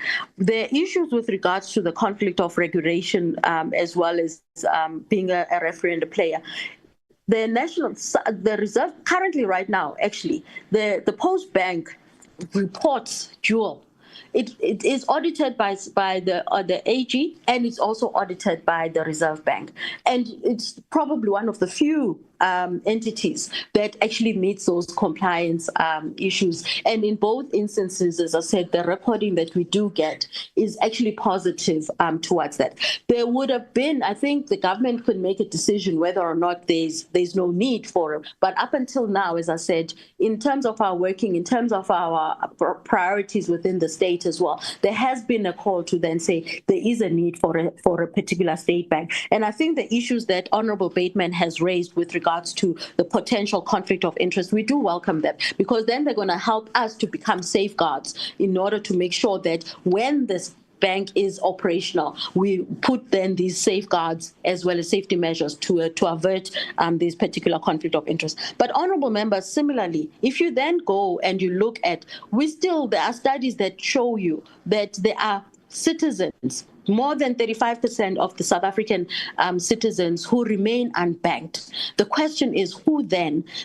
So I don't want to call it that there's market failures or commercial failures in this regard, but we're then saying, instead of analyzing and maybe trying to finger point, there is obviously this particular gap, and this particular gap needs to be filled. Sorry, I need to get the exact, I think we can share with you particularly those particular studies that show about the unbanked market and the need for them. And why then the questions that should be asked to say, the banks who have been licensed in existence for a number of years, why have they not gone into that? Why have they not serviced? Why have they not provided services to those particular citizens? And otherwise you are not fulfilling, government is not fulfilling its universal services and universal obligations. So those are the matters that I think we would need to respond to, and I think there is particular response on the side of the department on that. Chair, I can see your face, so let me pause there. Thank you. Thank you, DG. Let's work timeously so that we can see how we can accommodate if there potentially can be another round. I'm going to now recognize Honorable Mkondo, if you can proceed from there. Your time will begin now. Thank you, Chair. Chair, can you please give me a permission to switch off my video? It's raining here and network is very bad. Yeah, no, that is, it is the purpose of this call. Hopefully we can walk away with a resolution to see how we fix some communication issues, but you can proceed, Honorable. Thank you, Chair, for the opportunity. Good morning to you, Chair. Honorable members, the Minister, the DG, and the team, and our staff. Chair, I will start with the USASA BDS. I just want to check with the department if they do have a disaster management strategy. When they talk about the houses that the boxes were already installed, but then experienced was affected by disaster, and then they have to go back and reinstall. My question is, do they have a disaster management strategy or plan that has to be funded? Chair, because it will be very difficult to ask for funding for something that they don't have a plan as to exactly how are they going to execute the responsibility. Secondly, Chair, they said with the South African Post Office, they have reduced their footprint to 657. What impact does that have to ordinary citizens, specifically in the rural areas? Have they checked? Because reducing footprint, it means you are reducing access to that service to the people. And which areas were affected? We can look at the financial part of it, that they were able to save some millions, but then what impact, the social impact did that have to the ordinary people? Thirdly, Chair, the funding of the G20 and the elections, I think it's very important, Chair. We really have to engage the National Treasury to look at this. I don't know, because G20 is just here. Maybe we can forget about that and focus on the issue of the SABC being funded for the 2026 elections as per their request. The last one, Chair, will be on the issue of the State Bank. Chair, it's very difficult for ordinary people, specifically in the peripheries of this country, to access funding from these commercial banks that we are having here. The current financial institutions that we have, Chair, now, their focus is mainly on profit, not inclusive economic development. Their criteria of funding, can it be loan, can it be bonds, can it be what? It doesn't accommodate an ordinary person who is getting the national minimum wage.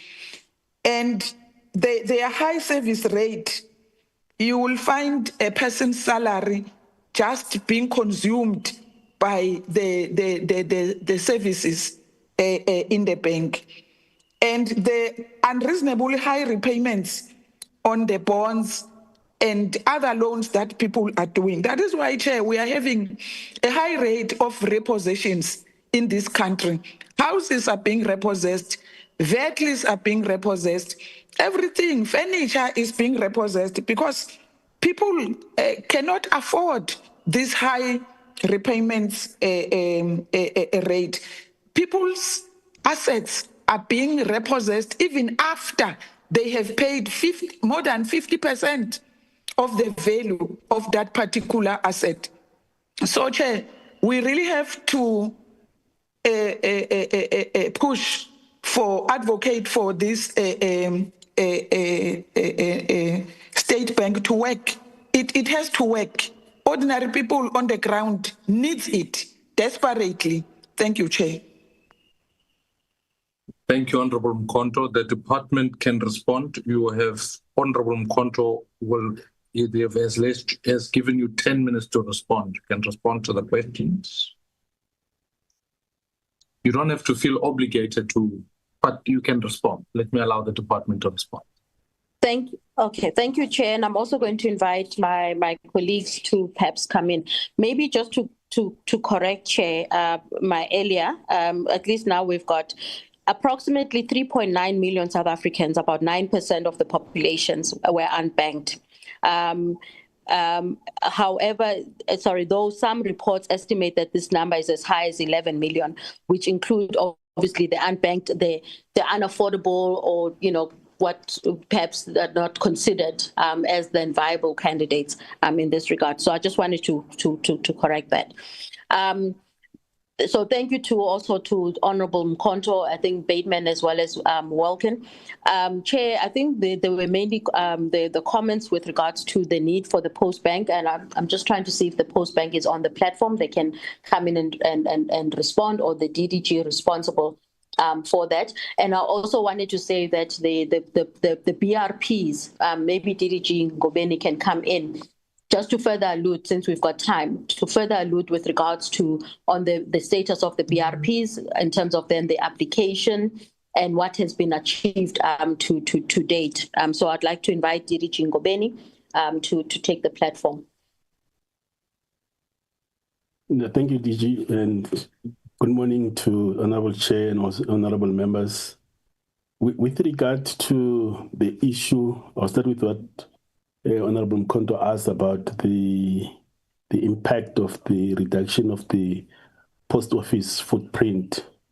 Honorable Mkonto, you're correct that of course there will have been some impact, because in the beginning, when the footprint was being planned and rolled out, it was aimed at bringing the postal services closer to citizens. However, facing the situation that SAPO had and were being placed under business rescue, a decision had to be made to look at the protecting the few assets that the post office had. However, the department got assurance from the BRPs that the reduction of the footprint was done in based on the assessment that there will be minimum impact, that the services will still be available across the country, of course, being served by a limited number of postal outlets.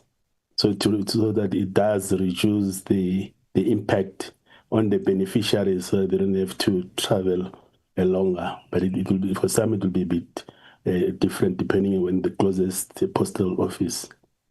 And with regard to the BRP process, the BRPs have commenced the process of the exit. They engaged with the key stakeholders, being the statutory creditors, who is still going to be paid the 18 cents in a rent, to seek their concurrence that in the absence of the funding being allocated to the post office, the payment could be deferred. So they have engaged the SARS, they've engaged the pension fund, and also the retirement fund. So, and based on that, then they prepared the draft papers that will be submitted to court, because the business rescue was based on a court order. So that process is now in the minister's office. Minister is engaging the papers with the intention to finalize those engagements, and thereafter then engage cabinet and then allow the process to conclude. So the process is moving towards a conclusion. Thank you, DG.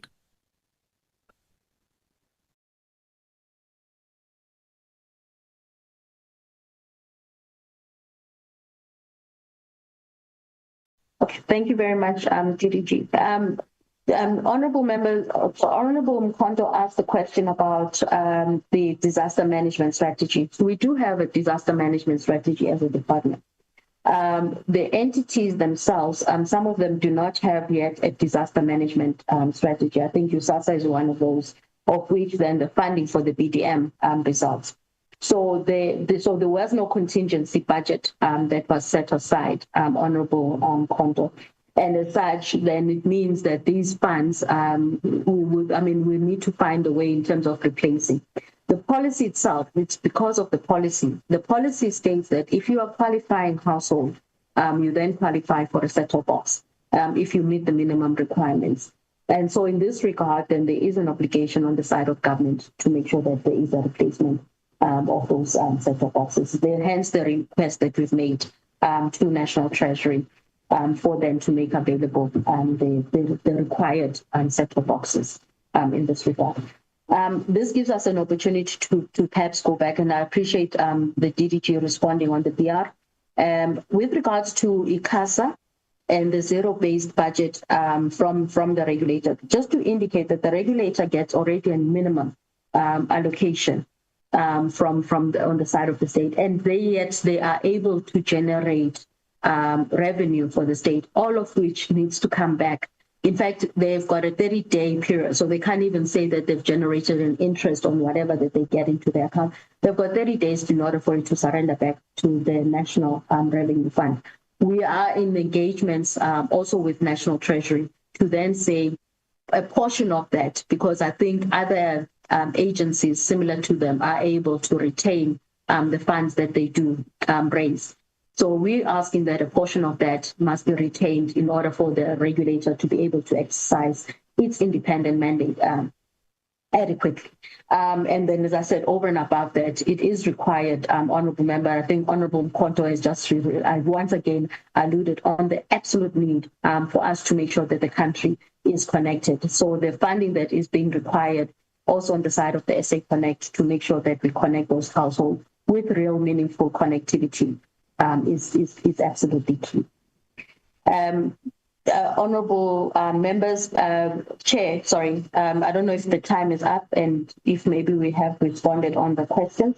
If not, we can still come back on those. Thank you. Given time, Honourable Mkhonto, can I assume your questions have been covered? Yes, Chair. Thank you very much, Honourable Mkhonto. I'm going to proceed then. I will recognize Honourable Dalega Mazibuko. You can proceed from there with the colleagues. Over to you, Honourable Mazibuko.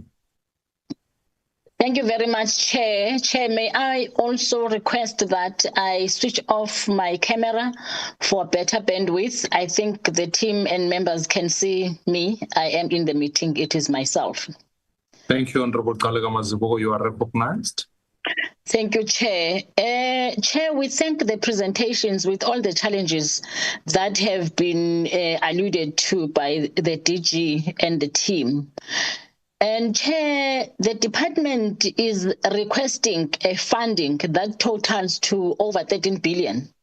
Yet it does not show the cost-benefit analysis, projected returns, or detailed breakdowns.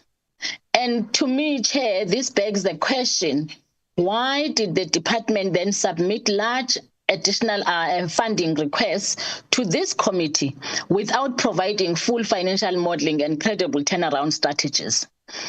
Chair, bearing in mind that USASA's overall performance is characterized by governance lapses, by irregular expenditure, and failed project as indicated, yet it is again requesting additional funds due to increased STB demand. Why has the department, Chair, not initiated a full institutional overhaul of USASA, given its persistent inability to efficiently execute its mandate that is far too broad for a single agency with limited technical capacity? Chair, because ICASA collects over 2 billion annually for the National Revenue Fund, yet the regulator is allocated only 509 million, which I think undermines its effectiveness.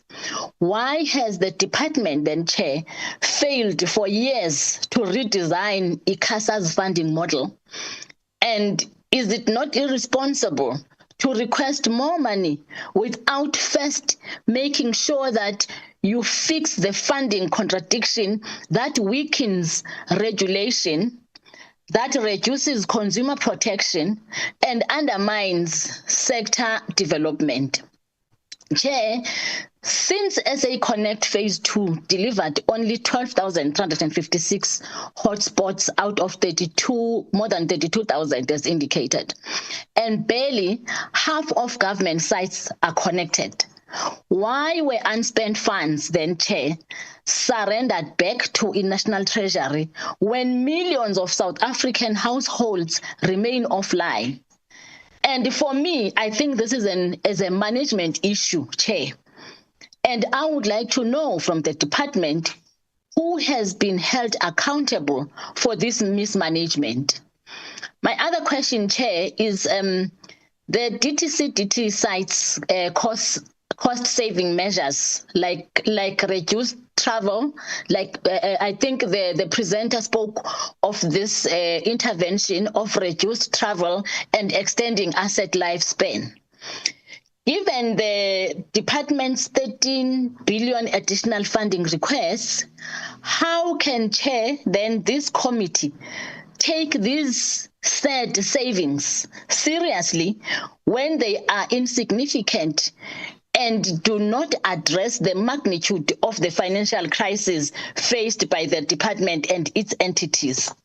And lastly, Chair, the last presentation was talking about SABC versus Centec. It is unfortunate, Chair, that the DG had to run through this presentation. One would have liked to have a detailed presentation on this matter, because she is saying that the challenges or the matter is being resolved between SABC and Centec. And my understanding is that this matter was now a legal matter.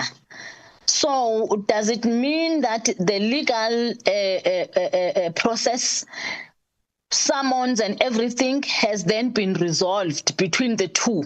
Because I mean, it was a legal matter, but she's saying that no, the matter is being resolved between the two. I think for me, this is very important to understand, Chair, so that we know that these problems and the monies that are owed by SABC to Centec, everything is being resolved, so that we don't see maybe in the future SABC shedding. You know, we've just been out of load shedding, and we don't want to experience SABC shedding. Thank you, Chair. I would hand over to my colleague. I don't think I've exhausted the whole 15 minutes. Thank you. Honorable Skete. No, thank you, Chair. Chair, can I continue without the video? Yes, Honorable Kalagamazibu alluded to what is called a blackout. That's when your television goes off. I suppose you in the same manner you can proceed. This is not a racial comment for anyone listening. It's just merely an indicator of Zoom. No, thank you, Chair. Chair, the department repeatedly cites insufficient funding as the root cause of chronic underperformance across its entities. Yet programs like the SA Connect, the BDM, and the Digital Skills Initiative consistently underperform, even when funds are available. Taking this into consideration, Chair, what guarantees can the department provide that the additional funding request will not simply be absorbed by the same systematic weaknesses that had plagued its entities for years? And what capacity assessments, project readiness checks, and clear implementation plans has the department verified across its entities to ensure that entities are ready to deploy the additional funding request to prevent underspending, rollovers, and surrendered funds despite backlogs. And Chair, every major entity under the department is either financially distressed, operationally weak, or structurally underperforming. Taking this into consideration, what does the department continue to request additional funding request without presenting a comprehensive sector-wide reform plan to break the cycle of dependency on fiscal support? And Chair, SAPO has downsized over 4,800 employees, shut down branches, and currently faces salary non-payment, despite receiving 2.4 billion in prior allocations. Now the department asked for another 3.8 billion. Why should Parliament, through this committee, continue funding what appears to be a failing entity without evidence of operational recovery? And why has no alternative restructuring model been explored earlier? What actual operational improvements justify the additional funding request of the 3.8 billion? And say, if Postbank requests 4.16 billion is justified based on meeting capital adequacy, why has the department allowed it to operate for years without a credible capitalization strategy? If Postbank requires billions just to qualify for a license, what evidence demonstrates that it can operate competitively afterwards rather than becoming another long-term fiscal liability like SAPO? And lastly, Chair, the department warns of an SABC switch off by November 2025. Considering this possibility, how did the department allow SABC to reach such a catastrophic point?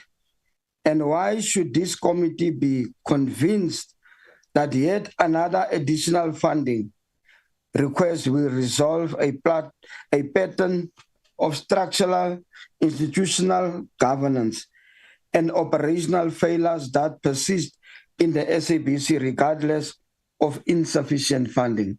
That was my questions. Thank you, Chair.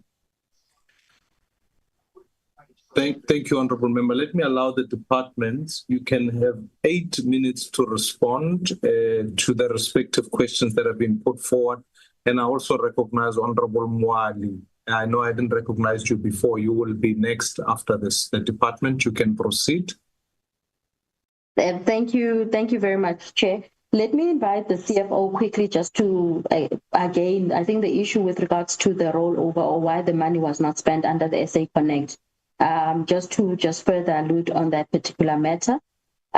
With regards to, as I said, I'm not so sure when the Honourable Member saying that the BDM was also not spent. I think the BDM funding or the BDM allocation was spent appropriately. And then similarly with the digital skills.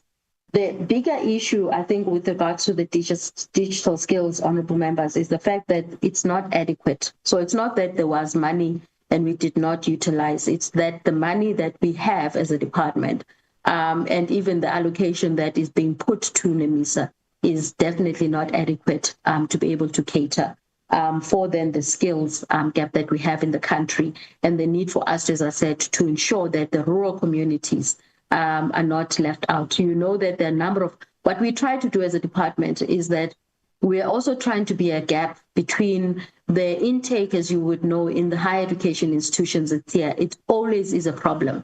And obviously then the youth is sitting destitute and we're trying to empower them with the relevant skills that would actually then, as I said, the future of work, for them to not to sit and be expecting to either to be placed or for them to be necessarily even the job market itself is not able to cover for everyone. So we're giving the skills, as I said, cell phone repair, IoT, meaning you can go and connect things within the household via the internet, whether it's going to be just in terms of the Wi-Fi that we do, again, through the SA Connect project, or necessarily, as I said, connecting even other gadgets within the households as well. So those particular skills are then the ones where we're trying to empower and to really create a citizen-centric that is more designed for the enterprise sector than rather than, as I said, sitting and being destitute. So that's been our focus. CFO, if I may, and I'd also want to invite the Post Bank as well, just to give an assurance on the credible strategy that the bank has designed. CFO, please. Okay. Thank you, DG. Just to explain that on the SA Connect, the payments on the SA Connect project in 23-24 were made as advance payment to the three implementing entities being SETA, Centec, and BBI. Then there was a change in the accounting standards, which is called Modified Cash Standard. It was changed effective 1 April 2024.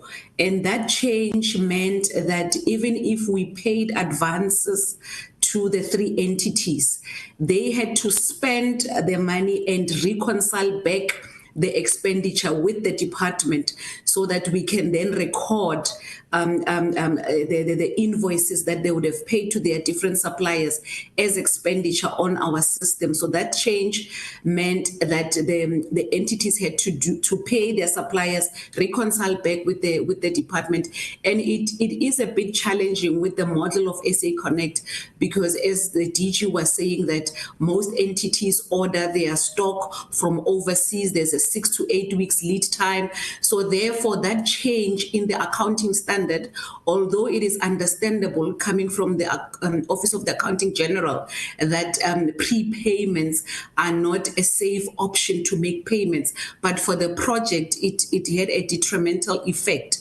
Therefore, as a result, as at the end of March 2024, the three entities, particularly Centec and BBI, found themselves that they had not fully spent the funds that were paid to them as advances. Another thing was that the project timelines of the SA Connect Phase 2 is to be delivered in 3 years, meaning that they have up to the 31st of March 2026 to deliver and finish up the project. But yet the budget ended in March 2025, and that is where we had to make the application of the rollover during April 2025. So now the timing of the cash to come and allow the entities now to continue is what the DG was trying to highlight, to say that the timing is dependent on the approval of the appropriation bill, because if then it's done in late January, then it delays the project again, giving the entities only 2 months to implement. So that is unfortunately the difficulties that is experienced with the Phase 2 of SA Connect. Thank you. Thank you. Just very quickly, Post Bank, and then I'd like to come back on the SABC Centec matter and the looming switch off. We've got the Chief Corporate Commercial Officer of the bank, Tammy. Thank you, DG. Thank you, Chair.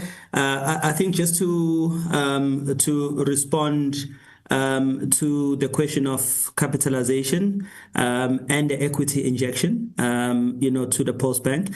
But firstly, I think before we get to that, it's important to highlight that Post Bank has reflected quite a positive financial management and performance over the last 2 years and at most.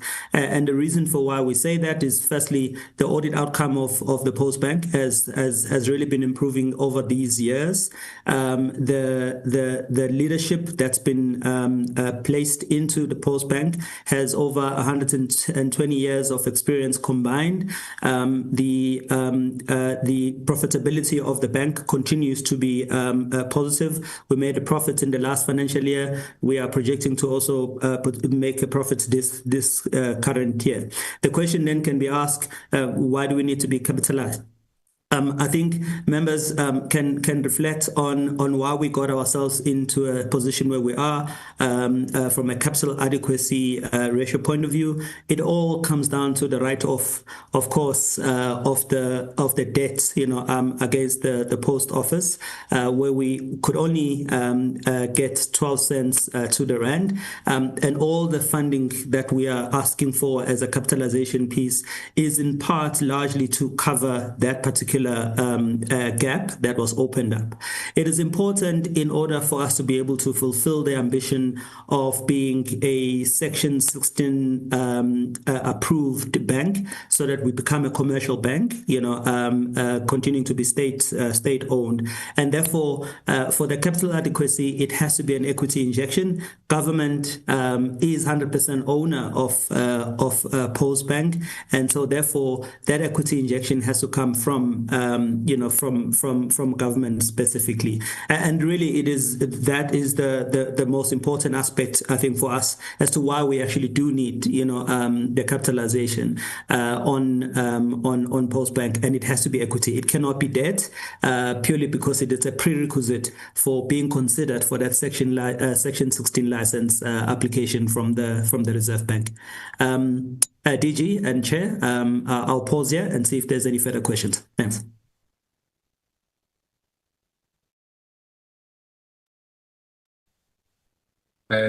Thank you, DG. Let me recognize Honorable Mwali. You can then proceed with your questions, and then we will wrap from there. Thank you, Honorable Mwali. No, thank you so much, Chairperson. It's myself. I will also request that I keep my video off.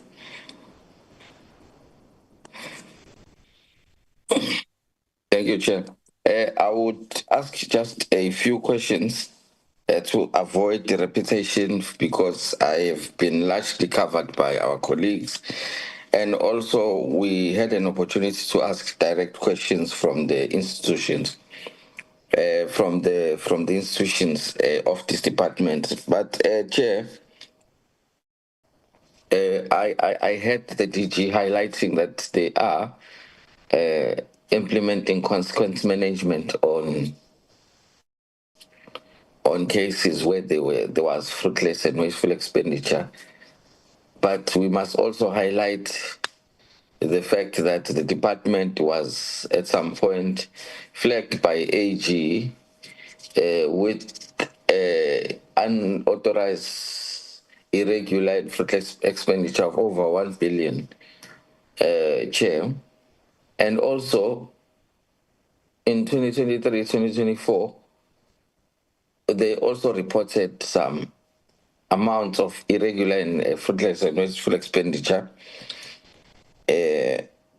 So then how does then the department support, or how does then the department get to a point where now they make a solid presentation on the request of more funding, more especially for its entities, whereas there's this gap where you still experience some mismanagement of funds, particularly SAPO and SABC.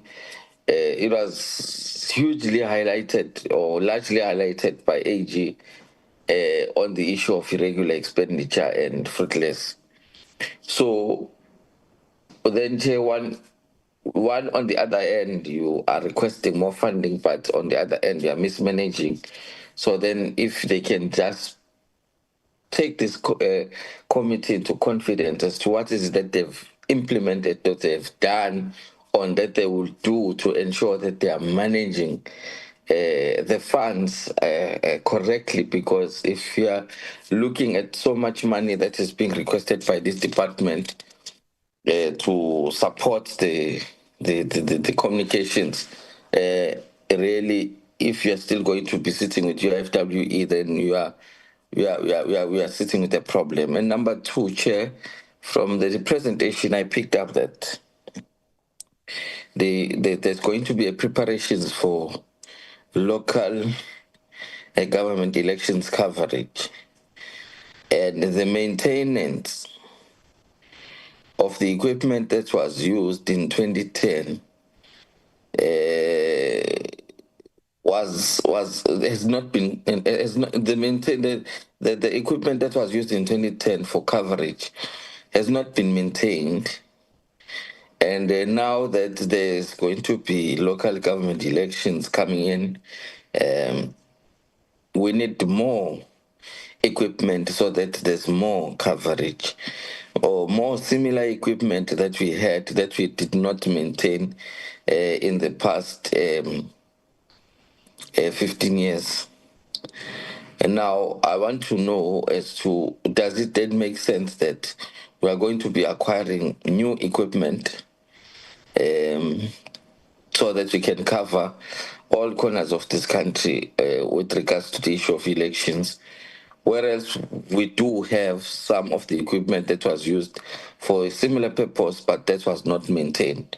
But at this point, we need to acquire new equipment, and may the department also make it make sense as to why was that material or why was that equipment not maintained, because I'm of the view that we would have been adding on the current or in the existing equipment as compared to going again and starting afresh from buying new equipment. And also another question is, how does the department address the connectivity coverage in the rural areas and in the underserved areas? Because really, those are the parts where, from this discussion, largely I would be expecting that we are actually coming with the strategies, or the department is really telling us about strategies on covering the part where in the country where they haven't seen any light with regards to connectivity, with regards to radio, with regards to internet and all of that. So how are they planning to address the backlog of areas where in the country that are not yet covered? Yeah, let me end there, Chair. Thank you so much.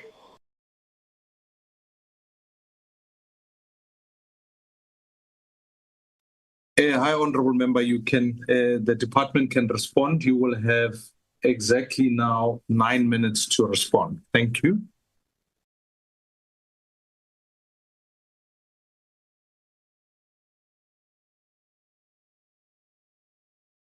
Thank you very much again to Honorable Wali, and also Honorable Seged, and Honorable Pandega Mazibu.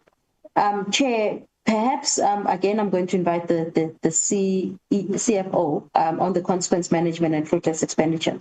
But I want to indicate, well, firstly, the department has received a clean audit for over 2 years.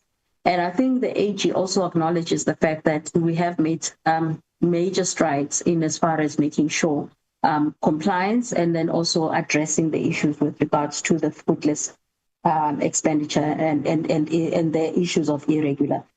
And I do want to say we can also provide the portfolio of evidence in this regard, including the consequence management. Honorable members, the issue with regards to some of these cases actually are very historical. We also trying to clean up, because obviously they still remain within our register until such time that we do follow the due process in this regard. So some of these, Chair, and honorable members date back to the 2010, 2012 era, 2013, etc. And this is where I alluded to then say we are also very precise as well as decisive in making sure that we follow through.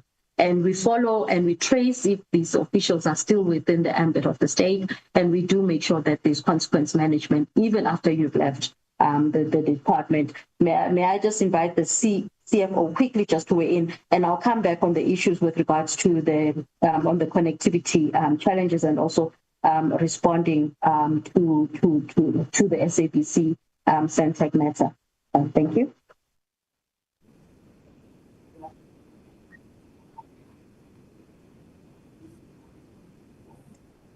Okay. Thank you, DG. We have resolved, we do have a loss control committee that has worked on all the historical cases, but as they do provide a written response with evidence to show that we have resolved the issue of fruitless that is being alluded to, which were then resolved in the previous financial year. They have been cleared, so we can be able to provide written responses, which will be better to respond to this area. We do apply consequence management. We are applying the framework that was sent to the departments, which is coming from National Treasury, the 2022 PFMA compliance and reporting framework in all our unauthorized, irregular and fruitless cases.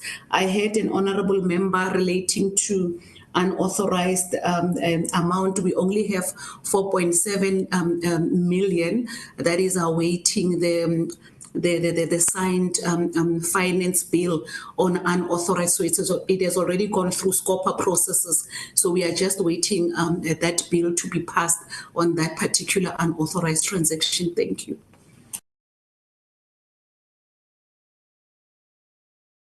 Thank you very much, and we will be able to provide that along with, and I think Honorable Baleka Mazibuko, my apologies for not responding on this question earlier.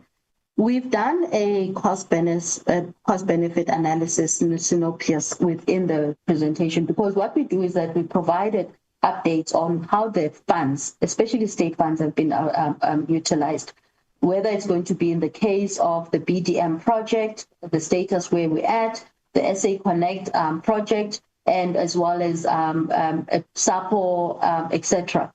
We can provide further information on that, but I do believe that there has been some major strides. As I said, if you look where we started about 2 years back now, and where we sit now with 2 million households already being covered in terms of Wi-Fi connectivity. And then if you look in terms of the digital skills program again, where we've also then empowered SMMEs, and said we're planting, they've basically created enterprises in areas where before this particular area of business was actually filled by foreign nationals. And when we do see a great opportunity in terms of expansion of that program and opportunities to really empower the South African youth to, as I said, in this enterprise area. So there's quite a number of that. And I think, however, I must also concede, Chair, the detailed analysis as well as the full financial model, we can provide that as well, because all our projects, when we do either want to make a business case to National Treasury or looking for funding even within our partners as well, we have to do the projections in terms of return for investment.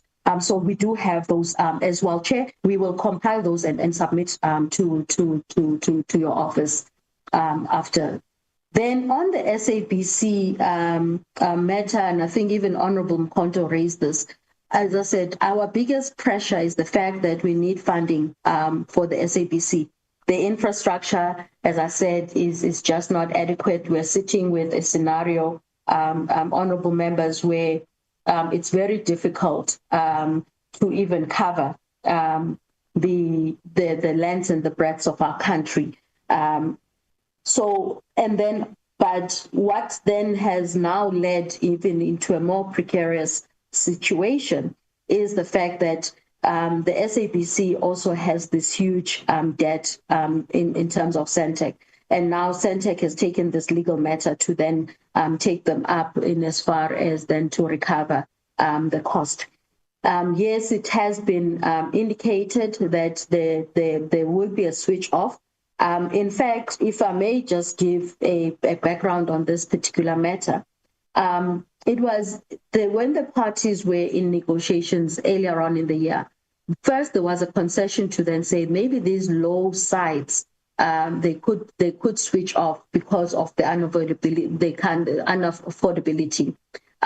However, we also then identified that even in those low sites where there's fewer communities, the fact is there are people there, and you are depriving those people in terms of services and probably even in terms of reach and to gain information. When I did indicate that the whether it's going to be radio or television, most citizens are relying on the SABC, especially because there is no wider internet connectivity for them, and the fact is they will not even be able to afford the cost of that connectivity because obviously of services.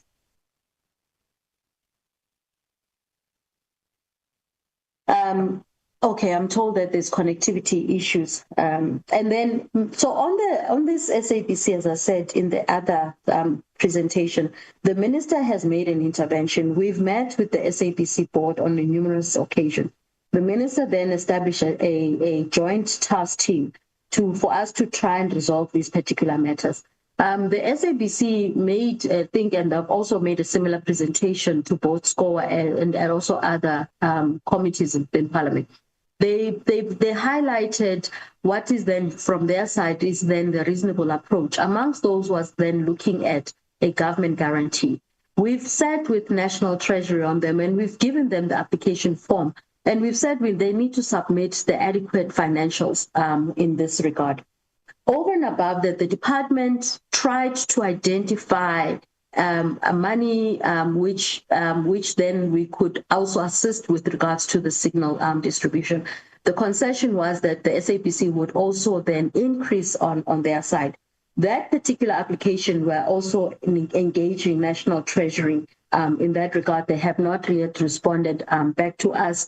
In fact, they requested us for additional information with regards to then the motivation behind it. We've also engaged National Treasury to then say, perhaps going forward, in order to avert this matter, we should rather have a separate allocation for then the matter of signal.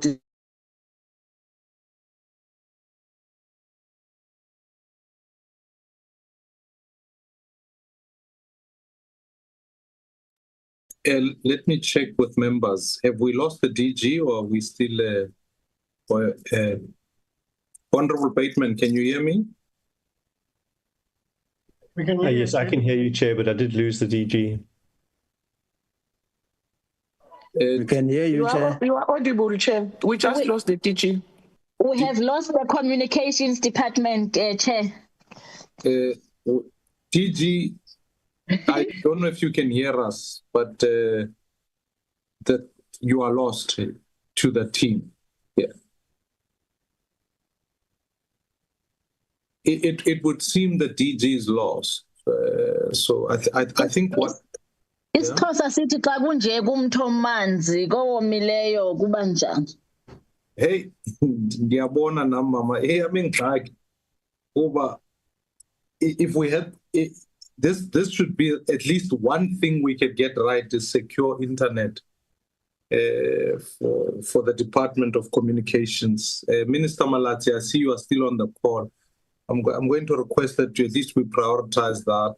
It'll be helpful because we now can't post things on the post office. It'd be a bit of a difficulty to try and even hold a Zoom meeting with the Department of Digital Communication and not get that right.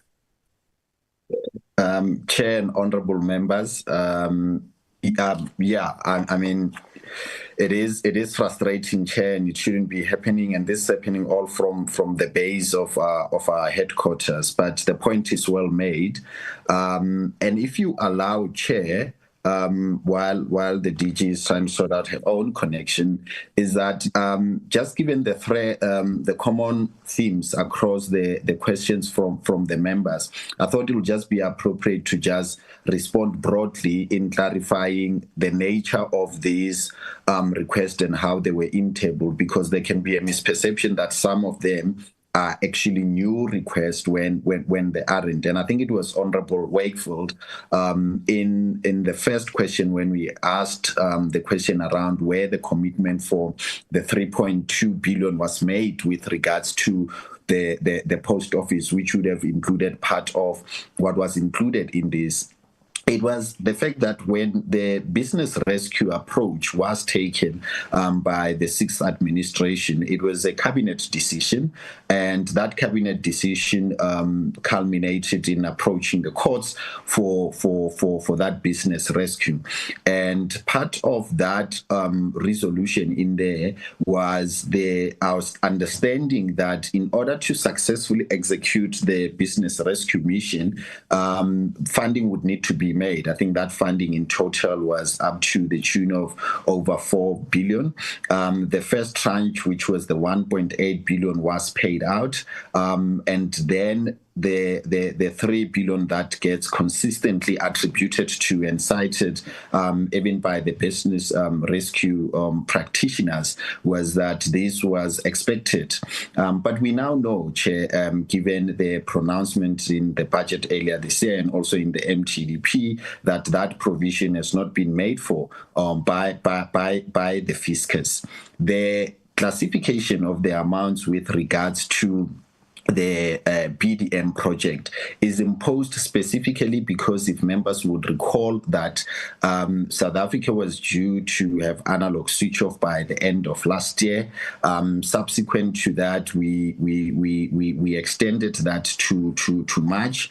That was contested, and it resulted in the government losing that court case, which means that sorted boxes now need to continue to be procured in order to connect the indigent. And that is where the allocation of, or the figure with regards to the BDM cost is being cited and being reflected to. I think the DG did explain in terms of the legacy underinvestments, in terms of the infrastructure of the public broadcaster and what is required to be achieved in there. But in doing so, Chair, it's also recognizing that, yes, there have been previous injections into the South African public broadcaster, particularly around the turnaround strategy, and that doesn't seem to have had the desired impact that it should have had. Hence, we find ourselves now in this ongoing situation with the debt that the SABC owes to Centec, and dealing with that, because two members made reference to the risk of the switch off. Initially, Centec had communicated its intention to execute the switch off by the 10th of November, given that the SABC had consistently underpaid its monthly tariff. Just to give members some context, historic debt that the SABC owes Centec is over R1 billion, and the monthly tariffs that the SABC ought to be paying to Centec is 60 million. Just to have the full bouquet of services that Centec should then provide. Around May, the SABC, due to its cited financial challenges, began not paying the 60 million amount, and in fact got to the extent of paying 20 million. That, as honourable members can tell, is insufficient, and Centec, as a service provider, were of the view that given the size of the debt, given the inability to meet the monthly tariffs, it is financially burdensome, and it poses a risk to their liquidity to continue to provide the full service while they are not being paid for the full service. Of course, mindful of what those risks would be, because the risk would be a reduced service to South Africans, denying them of their access to broadcasting services. We had a series of engagements, Chair, with both the SABC and Centec, and got to the extent of persuading the SABC to increase its tariff payment from 20 million to 30 million. That would begin the end of this month, so that we can go into the budget cycle minimizing any potential risk to Centec's liquidity. At the same time, the department engaged and continues to engage with Treasury about the savings that we made within the portfolio and how we could use those savings towards safeguarding the signal provision for Centec, so that we could also protect it. For the department, of course, it represents a dilemma because these are two entities that fall under our portfolio, and at the very best, with all things considered, we must always prioritize both their well-being and both their sustainability. But it is also unfair when one entity's state of affairs imposes a health risk on the other. So that is the balance that we are trying to navigate. But ultimately, Chair, I think the fundamental question in here is that there are structural challenges that are impacting the ability of the public broadcaster to fulfill its mandate, particularly around the funding of the size of the public mandate and what it imposes. And secondly, which is what we've constantly engaged with the board and the management of the SABC about, in terms of innovative ways to generate its revenue, to maximize its streams of revenue, to look at whether within its portfolio there are decisions, and some of these would obviously mean unconventional decisions that ought to be considered, be it whether leveraging the infrastructure to look at maximizing potential streams of revenue. Members, I'm sure, are well vested of the fact that the TV license compliance rate in South Africa is quite low. We have tried to assist the SABC in this regard, particularly with government departments, doing awareness and also rallying on government departments to pay up their bills. That did generate in a slight improvement on that. But the reality is that those represent very, very structural challenges. That means that the dependency or the expectation that the fiscus will always have the deep pockets to fund this, is unsustainable and unrealistic. So it requires that balance. And it's part of the reason that we have moved with the agency that we moved in getting the service provider to conceptualize options for the funding model, so that annually we don't find ourselves in this exercise of scrambling for areas that could, save the current situation that we are in. I thought, Chair, that those were important. No, there was another question which I don't think the team touched on, which was around USASA and the government, the governance challenges there. I think one honourable member made that. I think in recognizing that, yes, historically, I think there's a recognition that there's been governance challenges there. We have dealt with a lot of those. There was an investigation that the department initiated into USASA that also impacted on some activities of the board.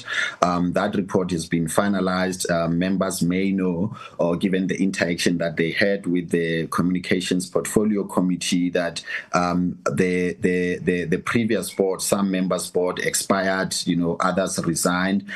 We do have an interim board currently. That interim board, which was strengthened last month, is comprised of capable and accomplished South Africans who would help with the restoration of the governance issues there, and make sure that the right things are being done. These institutional corrections, Chair, may not always have instant results, but by having the right people spearheading that and strengthening governance, we are taking the right steps towards doing that. So I just wanted to make sure that I don't forget that one one on USAS and the governance challenges, given that it was raised by another honourable member. Thanks very much, Chair. Minister, while I've got you on, I thought maybe I wanted to cover just one or two questions that are of a policy nature because they implement. For example, the SABC is proposing, or one of its proposals, a bit like this grand scheme of rethinking out the box, was this idea of a household levy rather than the license regime. Where does the department sit on that? Because let me be fair and say maybe these remarks. What I have heard today, excuse the governance issues, excuse where the post office sit. There are legislative processes that have been that are driven. For example, the mandate that Centec has, the SAPC has, the post office has, but all of those mandates are not being funded, right, or underfunded. Let me put it that way. The net effect of them is that whilst the obligations exist, there isn't an opportunity to fulfill that mandate. And the SAPC, in a more specific manner, has a very crucial mandate. We can't take away the SAPC, but there's a crippling thereof. And when you do a country comparison, the BBC is experiencing a different funding regime. I know the Americans are busy cutting funding from their public mandate. We are sitting in somewhere in between where we are half funding the SAPC, but not really for material issues. So I'm asking other policy considerations to deal with this issue, because I'm now beginning to prepare a report that has to consider these questions that you've put forward. And I'd like to understand if there's some thinking from your part about whether there can be policy directives in this regard. Thanks very much, Chair. Yeah, I think, the DG also alluded to this. I think prior to me assuming the role there, the department was flirting with the consideration of the household levy. And I think one of the immediate weaknesses with that approach was also that, it would have to be collected by SARS, who expressed, a lack of capacity to do that. But I think generally, Honourable Maimane, I think what is the most important question is what becomes a fair system to fund the public broadcaster, because the household levy, would have different permutations in terms of how do you establish that a household has a TV set and what number of TV sets are average per household. And I think my policy preference and orientation would be that the model of a household levy hasn't been fully tested to be fully considered for its applicability in the South African context, and without trying to imagine what the gender of the baby would be, because we have a service provider that we have appointed to look at these options for a funding model.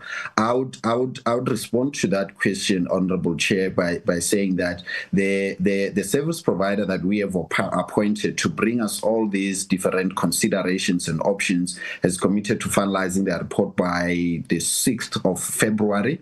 And based on what would be presented to us, which would of course take comparisons of what is happening all over the world and in other regimes, would then be able to assess what becomes the best choice applicable for our context.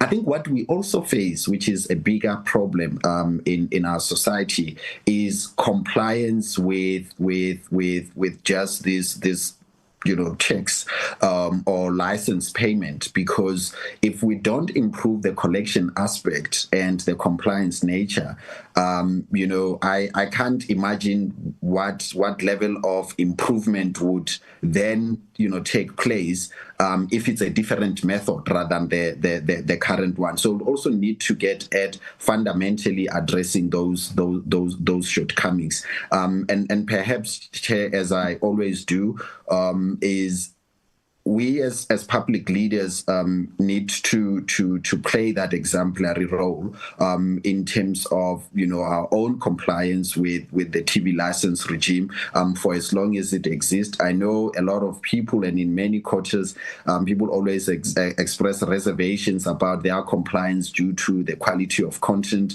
that they get, but over and above the moral argument that is the right thing to do to comply with your TV license, I think if we are going to start persuading society with compliance around that, the first exemplary, we should be playing that advocacy role at public leadership level. Thanks, Chair. I mean, Minister, whilst I appreciate the moral obligation, the difficulty is that I'm hearing a lot of citizens complaining about there's a legal firm the SABC has employed to both chase after people on licensing, and sometimes you find a household has got two adults, but they've got you want to leverage two license fees because it's confusing as to whether is it per television or is it per household. So what I've suggested as an easier way forward is for citizens to give them your number. This way they can make contact with you in the claims. Would that be okay? Whose number, Chair? Just so that I understand. Your cell phone number. This way they can harass you. But Minister, just as I closed, my last question was to try and understand Centec and privatization and competitive bidders coming on board. Is there thinking towards that? Because I hate to say this, Minister, but my interpretation, or at least my takeaway from this meeting, you've alluded to the 6th administration's decisions. I could allude to the 5th administration's decisions around all of these entities. And there does seem to be there's a chronic decline in funding towards them, not keeping up with any inflationary or any innovative points. So my projections is that by the end of this term, if we have not experienced a shutdown of any of the services, it will be quite miraculous. And frankly, unless there's a special appropriation done towards the mandate given to the department, I would argue, unless there are all things equal, we keep doing what we are doing, we are going to experience shutdowns of some sort. So it will require either a special appropriation or when a public mandate fails, which I would argue for those who are making the programmatic questions, that some of it is driven by the fact that competitiveness on the part of the public broadcaster and Netflix and other streaming services have had an impact on this issue. I guess my question is more towards Centec and its own privatization. Is there thinking around that? Chair, look, I think first of all, Centec is already thinking about how it can increase its revenue streams because the SABC is its largest client. And if your largest client is experiencing the difficulties that the SABC is experiencing, it puts you at a risk. I think, Chair, what would be appropriate is in the new year, in the first quarter, if we could come and just present on the endeavors that Centec in particular, and also the SABC to come here to present their revenue generation programs to give the committee a sense of the endeavors that they are taking in that regard. I do agree with you wholeheartedly, Chair, that if the status quo and the dispensation of funding is done this way, that it's going to be a miraculous endeavor for survival for any of the entities. And it's going to require two things: that structurally we start to look at the concept of private partnerships with a much more less cynical lens, but with an approach of saying and recognizing that the pressures that exist in our fiscus means that unless special dispensations are made, this is unsustainable. And very well, Chair, the discomfort, and I think there's already been expressions from Treasury and even in the other committee on finance about the lack of appetite, rightfully so, towards bailouts. That's not going to be the approach, right? Because these entities, in their nature, they are businesses because they provide a service. That service, of course, touches and extends to the public, but the manner in which they should be run in order for their sustainability and financial health means that they should be run with a commercial outlook that can maximize their chances of getting that revenue. I think one of the things that we would advocate for on our side is we have to safeguard the right for universal access to broadcasting. And while all of these other interventions may produce medium to long-term results, in the immediate, I think one of the ways of securing that is securing the signal distribution to the public broadcaster. And hence, one of our considerations and things that we wanted to canvass with the committee was the establishment of a specific line item for the budget on signal distribution, because that is a fundamental enabler of universal access to broadcasting and media and radio and radio services. Because the current state, I mean, we have made the point that in 4 years ago, monies were sent to the SABC for the turnaround strategy, and given where things are now, even though there may be progress in the restoration of governance aspect, but when you look at the far deeper issues, some of those prominent problems still remain, particularly around the finances, that it may as well be better to secure that aspect of signal provision to enable access to universal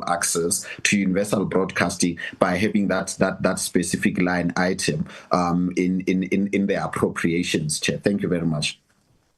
Minister, let me thank your team. Let me thank everybody here. If you could send me just a concept note on that very proposal, so that we can, when we consider the report, we can be able to put some of the recommendation going forward. Let me allude to a risk that was flagged by the DG.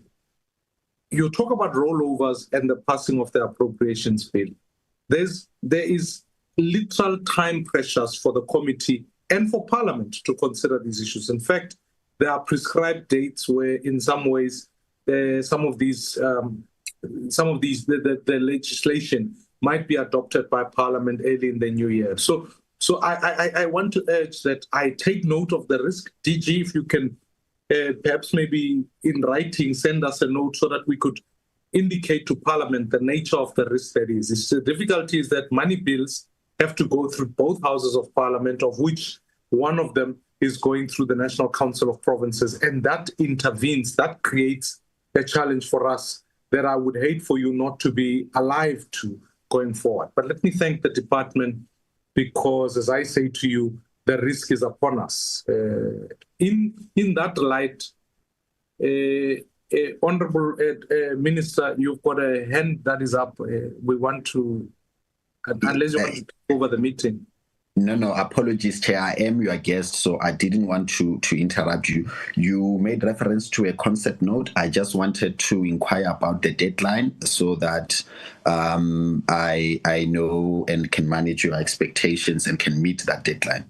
If we can, Honourable Minister, the committee will consider post-public hearings on the 20th.